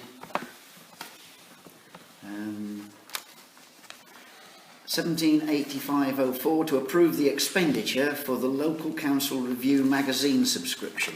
I just thought I'd bring this. I don't know if you normally have this every year or whether it happens automatically, but this is the magazine that I've put into a pigeonhole. I have noticed that not many of them have actually gone out of the pigeonhole. And Yeah. Is that because you locked it? no, I just wanted to draw your attention to the cost of it, and then we might. For 1 to 4 copies, they are £17 each. Obviously, you're paying for the whole year. £17 each person. Per person, yes. Right. Obviously, the more you, if you're a member, sorry, that is if you're not an ALP member. If you are, no, that is if you're an ALP member, sorry. It's £40 each if you're not.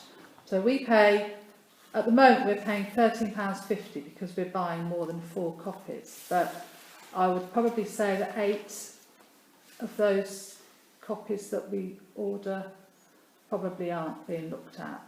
So my suggestion was, I had a look first of all to see if we could do it online. You can't. They don't. I'm just going to ask that. But I thought perhaps a couple of copies, Yeah. and they'll Try be it, accessible. I mean, we always put a couple. If anybody wants to look at it, they can. A couple of copies and pass it round. Pass it round Yeah. from councillor to councillor, pass it on to the next one. This will be in the office, not outside. Yeah, Is we that- won't. They won't be in the pigeonholes. Well, we do leave them out, but nobody reads them. No. Well, I read them. I don't, I read them. What, on the table in the, Yeah, we leave, but nobody takes them away. okay, But sounds very sensible to me.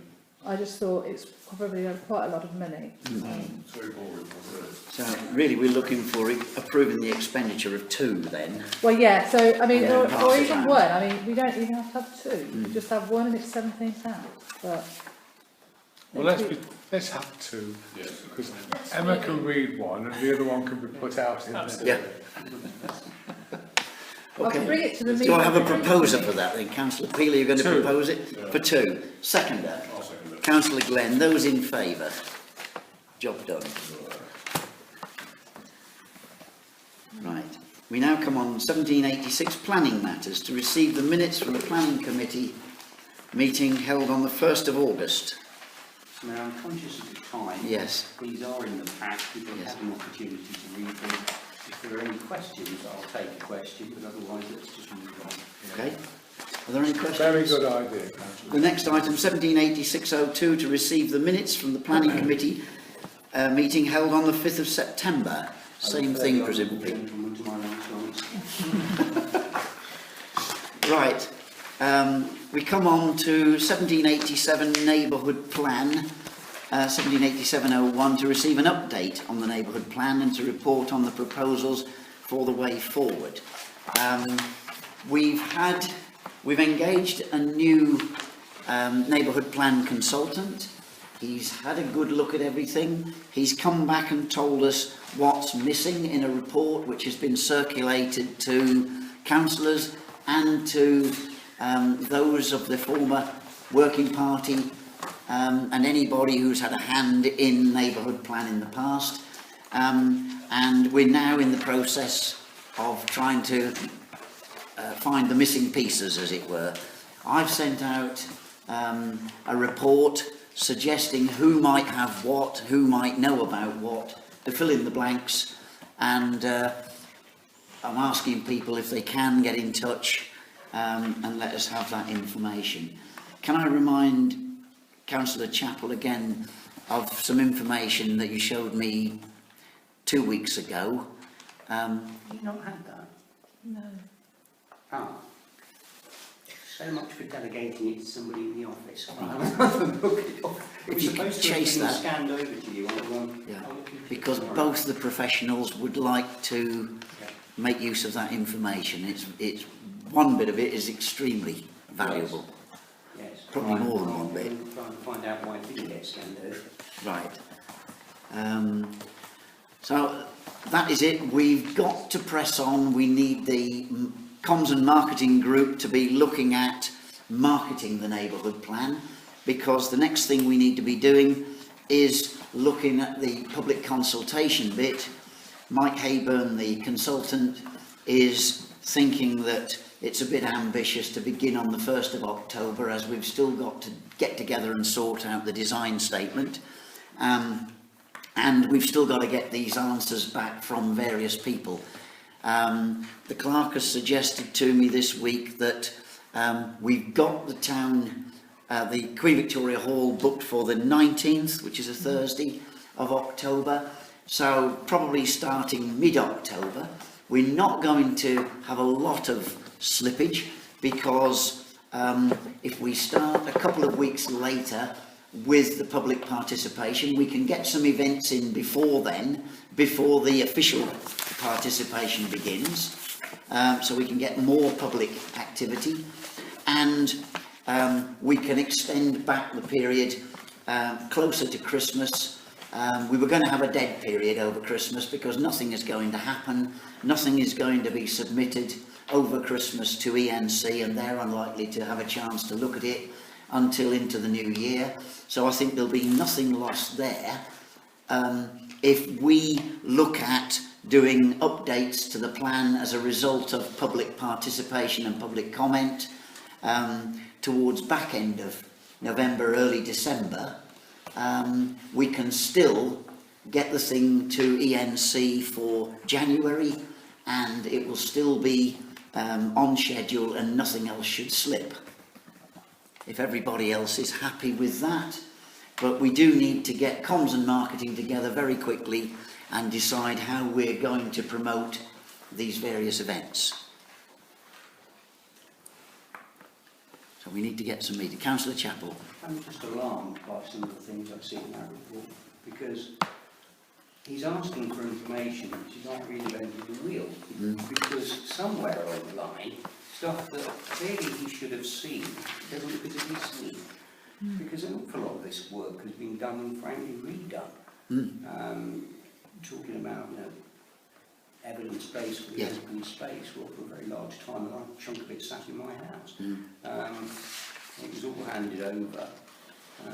It's not in that big blue box, which we'll let you have back once we've got all that stuff. It's not on that Dropbox file. It's not on the Dropbox file that the group led by Phil Stern have been working on. It's not on their Dropbox literature. So it's somewhere. Whether Roger's got copies of some of it on your old laptop, Roger. Whether Councillor Chappell, whether you've got some of your evidence base. Bear in mind you were on two objectives. One was commerce, education and training. Yeah, and my wife... Your wife was on green space, and you were for a time on housing as well, so you could well have the evidence base on all three of those somewhere at home. It's a case for all of us to go and dig and have a look. I shall have to go and look for town centre and retail, and look for all the stuff where I had all the replies from traders. I'll have to go and dig all that out somewhere, which I think is on an old laptop. Phil Stern said to me today that apparently there's another Dropbox.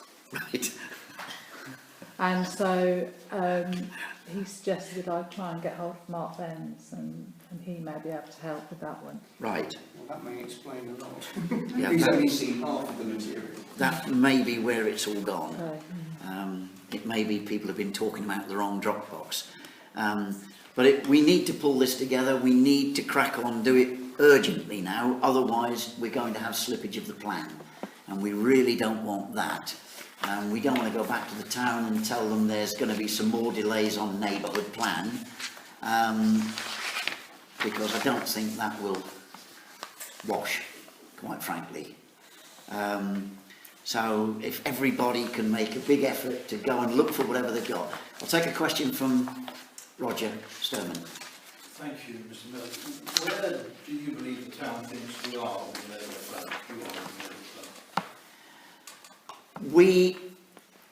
The actual neighbourhood plan document itself, Mike Hayburn thinks that he can update it. Sorry, where do we think the town thinks we are with it? Where the town think we are? That's a very good question. The town haven't heard from us lately, so... They haven't they? Because the latest Oracle gave them an update. The Oracle is the only thing they've had that's given them an idea of what's now happening. Yeah, I mean, we had this conversation last time when I attended the extraordinary meeting. Yes. I'm just a little bit concerned that with this plethora of stuff that he's identified that he hasn't seen, Yes. we're not going to have that ready by October. And you are in a position now where you can position the town's thinking and their expectations Yes. in further communication to them.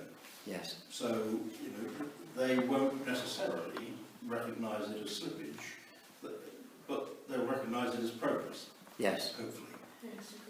Well, we're going to start with public participation events ahead of the official public participation, as it were. Yeah. So we'll start doing things from 1st of October, as we said.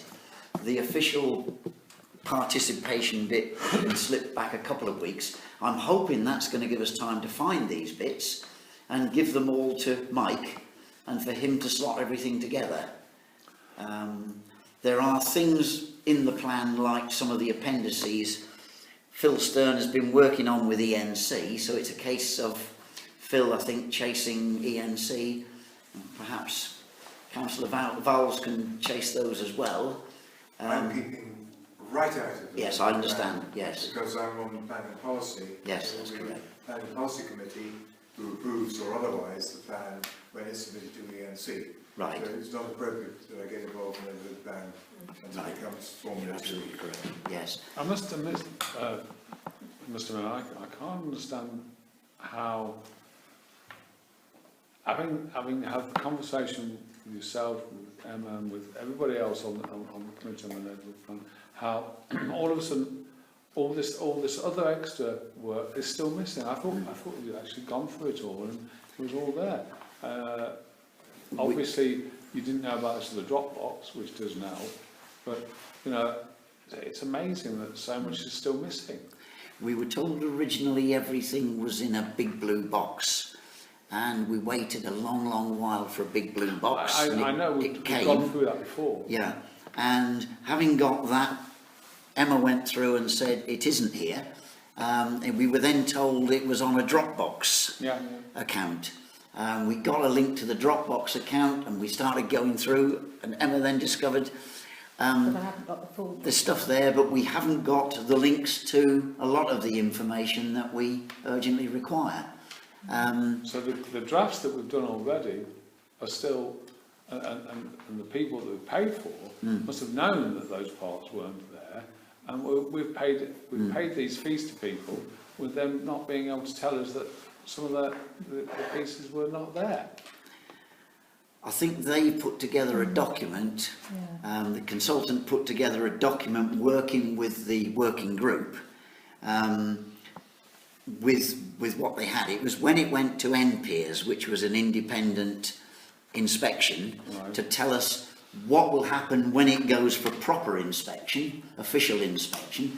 And it was at that point where they said, really, you want some more on this, a lot more evidence base behind this. That's when suddenly we realised that stuff was not there. And that's when this has all come about. Mike's now had a really good thorough look at it and told us everything going through the NPEERS, comparing that with the stuff we've got and everything that's been passed to him. And he's had a huge amount of information to go through in a very short space of time. And you know, he's come up with this long list of bits, which I think, if we can find them, they're not going to take long to pull together.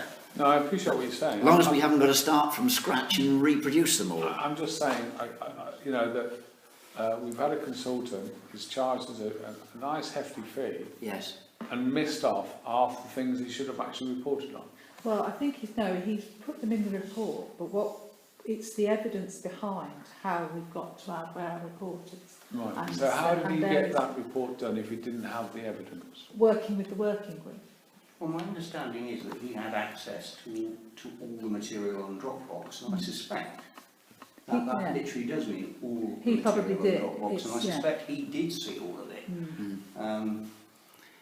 In which case we need to get from him the links, even if he can't work for us. Him or I've been told Exactly, that's what I'm saying. Somewhere in the line, that stuff must be available. It's got to be here. A lot of it is out there. The consultant must know where it is. Whoever's sitting on it, we need that information from wherever it is. If we get it from more than one source, fine, but we must, all of us, go and search and find this information. There's been a huge amount done on behalf of the Town Council, by various people, lots and lots of people. We must go out and find everything we can find and get all this to Mike Hayburn as quickly as possible. That's absolutely vital. Councillor Chappell. Former Councillor Neil Fraser, I am sure, put an awful lot of that material onto Dropbox in the first place. So again, he's somebody who needs to be spoken to directly. Yes.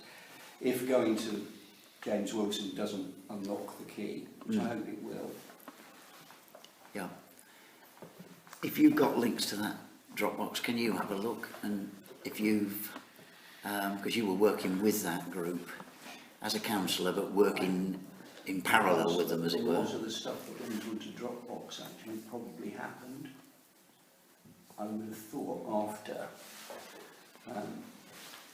my direct involvement in some of that work came to an end. But I'll have a look to see whether what's gone. And I think it's worth chasing Neil from various angles, chase it through James Wilson, chase it through yourself. Whichever way we need to chase it, I think it's better that we chase it 2 or 3 ways rather than not at all. So I think everybody go looking for everything you can find, and let's get this thing up to date. The work's been done, we know it's done. We need to pull it all together from wherever it's been stored and get it all together and get the whole thing out there. And if we can find this stuff and pass it to Mike, I don't think the delay is going to be too severe. If we have to start again and do a lot of this evidence base from scratch, that is going to be a huge job. With all the market traders, I spoke to something close on 100 traders. I don't want to go round and have to talk to all of them again to get information on retail. So I'm hoping that that information is out there somewhere. Well, so do I.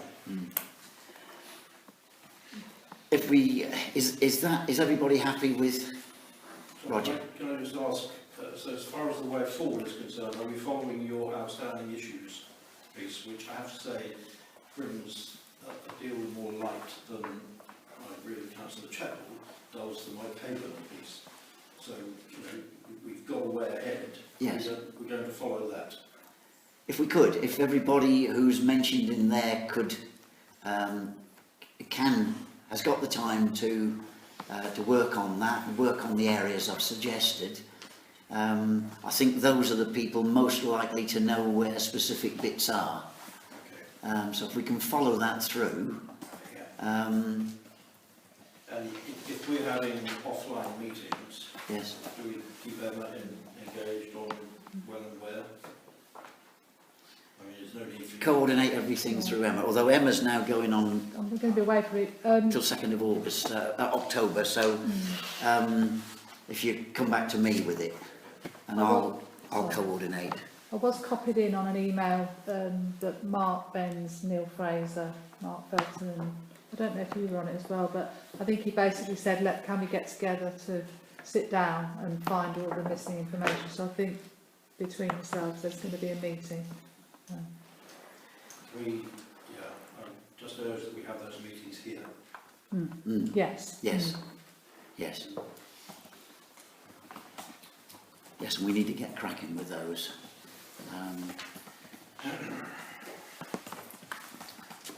If you can give me availability when you're around, Roger, for... If I circulate a note tomorrow to the interested parties, yes. Say, let me have your availability, then we can go forward from there. Yes, good idea, yes, yeah. Mr. Mayor, I'm sorry, I'm going to have to go. I'm totally exhausted and I just need to... okay, that's fine. The next item, if that's everything on the update, the next item, 1780-702, to approve the response to Glapthorne Neighbourhood Plan Regulation 14 consultation. We've had some professional advice, they're still working on it. Some of it is the stuff they're waiting for from Councillor Chapel. A couple of bits there would be useful to go into that, I think. We can, their Regulation 14 consultation ends on the 13th of October. Our next neighbourhood plan meeting is on the 3rd of October. That still gives us 10 days to get something out. It's cutting it fine, but I think we've still got time to do that. But we do need that information, Councillor Chapel, so that the professionals can have a look at that and get the best answer we can get. But that is certainly progressing. We've got a couple of drafts of that, and we're getting towards it. And if I could have a word with you after the meeting about a couple of aspects on that.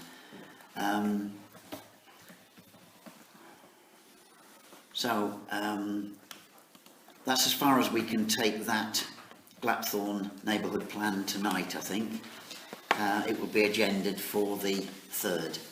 1788 estate matters. Over to Councillor Glenn for the minutes of the Estates Committee meeting.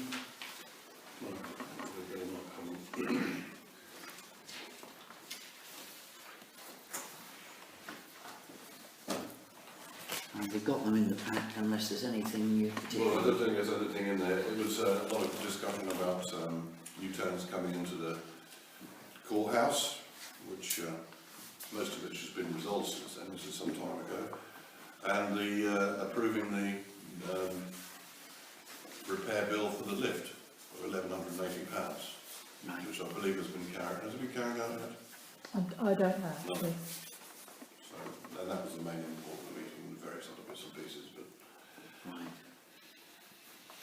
Okay, so it's in your pack, yeah, I think is the answer, because time is pressing. yeah.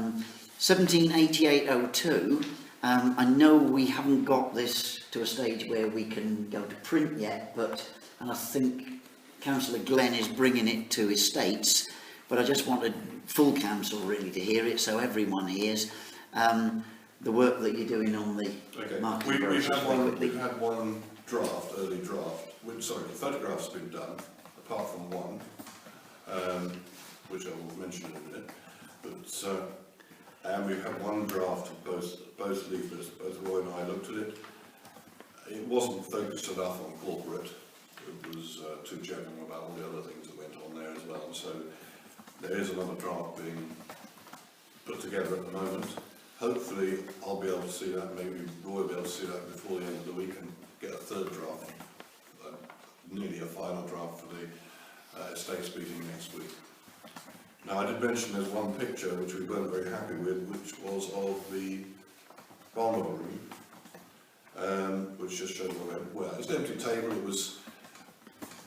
had some nice detailing involved, but really we could do something with a few people in it. So we're looking for volunteers at 10 o'clock on Thursday morning to come down and sit in the room and pretend to take part in a meeting. We need rent-a-mob so that we can make the room look like it's being used for either a lecture or a training course or whatever. Somebody to stand at the whiteboard and pretend to deliver a talk. And everybody's got half an hour they can spare at 10 o'clock on Thursday. 10 o'clock Thursday, the more people we can get in there, the better. The room holds 10, the nearer we can get to 10, the better it will look on the photo. Anybody available? I can try, but I am busy on Thursday morning. I know Okay. I've got an appointment, so I'll try and turn up. Thank you. I'll come down as well. Good. Smashing, lovely. Okay. Okay, moving on, 1789, correspondence for action, to report on concerns from a resident regarding the delay by Northamptonshire Highways to paint double yellow lines on Cotterstock Road. I understand from the clerk this is now done, so this item is now removed from the agenda. Can I just one on can. that issue? Yep. Did we ever ask for double yellow lines around the entrance of Rockingham Hills? Because I don't know. that is unbelievable in the mornings. So you can't actually get out of Rockingham Hills because of the parked cars that are on all the way around that because of this back entrance. I haven't seen a request for WL since I've been here, so I don't know when.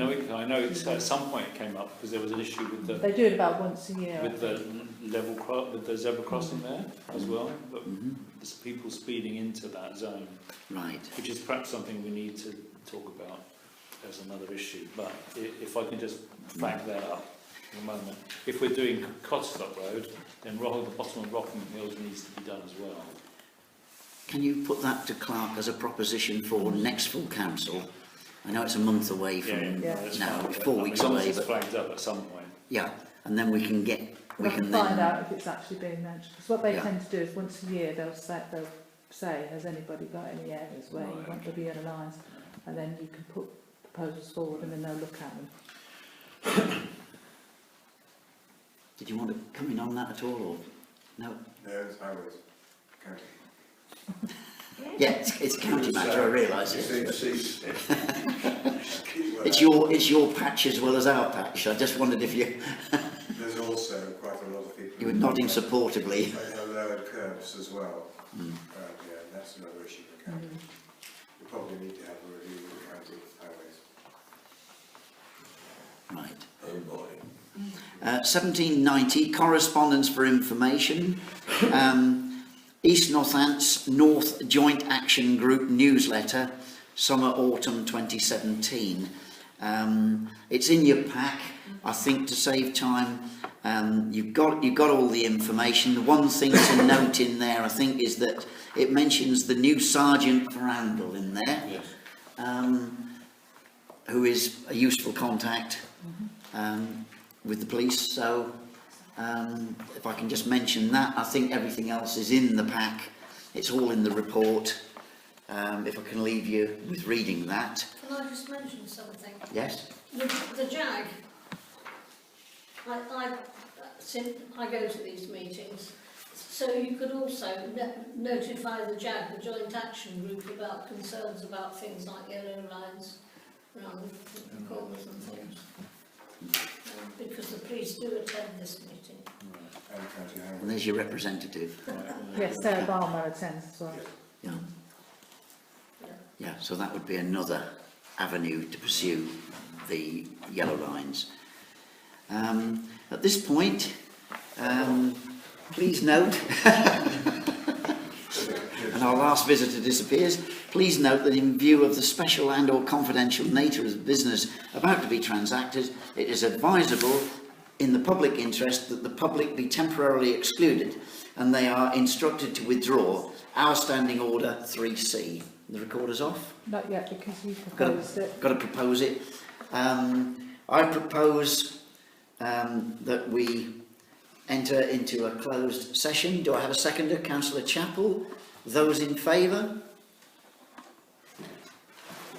Anybody against? Okay, I'll ask the clerk then for the first proposition that we receive the minutes of the Finance and General Purposes. To receive the minutes from the Finance and General Purposes and Personnel Committee held on the 12th. Receive them? Councillor So Chester. just receive, yeah. Councillor Sure, Chester. we need to No. second it, because it can only be dealt with at the next meeting, therefore we're only receiving it. No, you Okay, see. fine. The next one, is to consider to investigate ways of improving the accounting procedures. I'll propose it. proposed by Councillor Glenn, seconder. Councillor Humphreys. I'll be. Those in favour? Yeah. That is unanimous. The next item, to approve the additional expenditure up to £1,000 for the personnel consultant. I'll propose that. Do I have a seconder? Yeah. Councillor Oakes N. Those in favour? That's unanimous.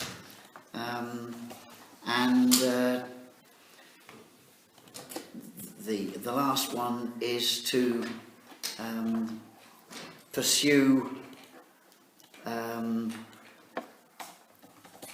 investigate employing a maintenance apprentice. Yeah. Quite happy with Propose that. Proposed Councillor Oakes S, seconded Councillor Oakes N. Those in favour? That's everybody. Right, job done. Any other relevant matters for report only? I'll go around the table. Councillor Hutton, Councillor Chesser, Councillor Glenn, no. Councillor Oakes N, No. Councillor Oakes S, Councillor Chappell. Very briefly, my wife had her ear bent by a parishioner who asked her to speak to me. This parishioner was working on a volunteer action stall on the market and was a bit disappointed.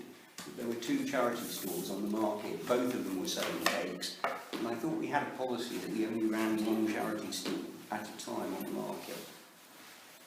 I'm not sure if that is We or do isn't have, right, we have for a but long time. certainly on that day there were two apparently. It seemed to have frustrated somebody, so perhaps this stage should take a look at that. Anything else, Councillor Chappell? No.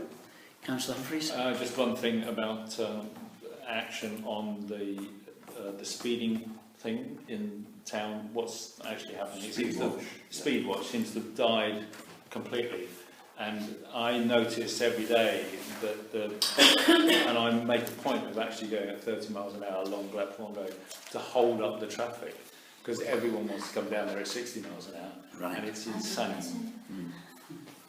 So it just needs, where is Speedwash? I think Councillor This came Peel up, brought this up yeah. a couple of months ago, He did. and I contacted Alex, Yes. Hadar, That's it, Um, yes.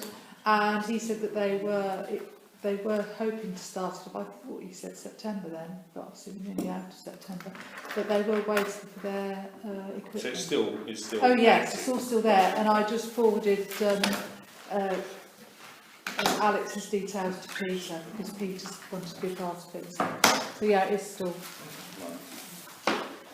Right, okay, there being no other matters, we close the meeting at 10:20. Crikey.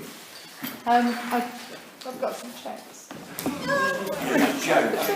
I'm really sorry, but I really don't think I can stay. Well, I've just got so much work to do that if I want Val, to are go to you bed. able to stay? I do. Because I've only got the two of you here anyway. Roy, I'm not going to be able to stay. I've just got too much to do. Okay, that's fine. Unfortunately,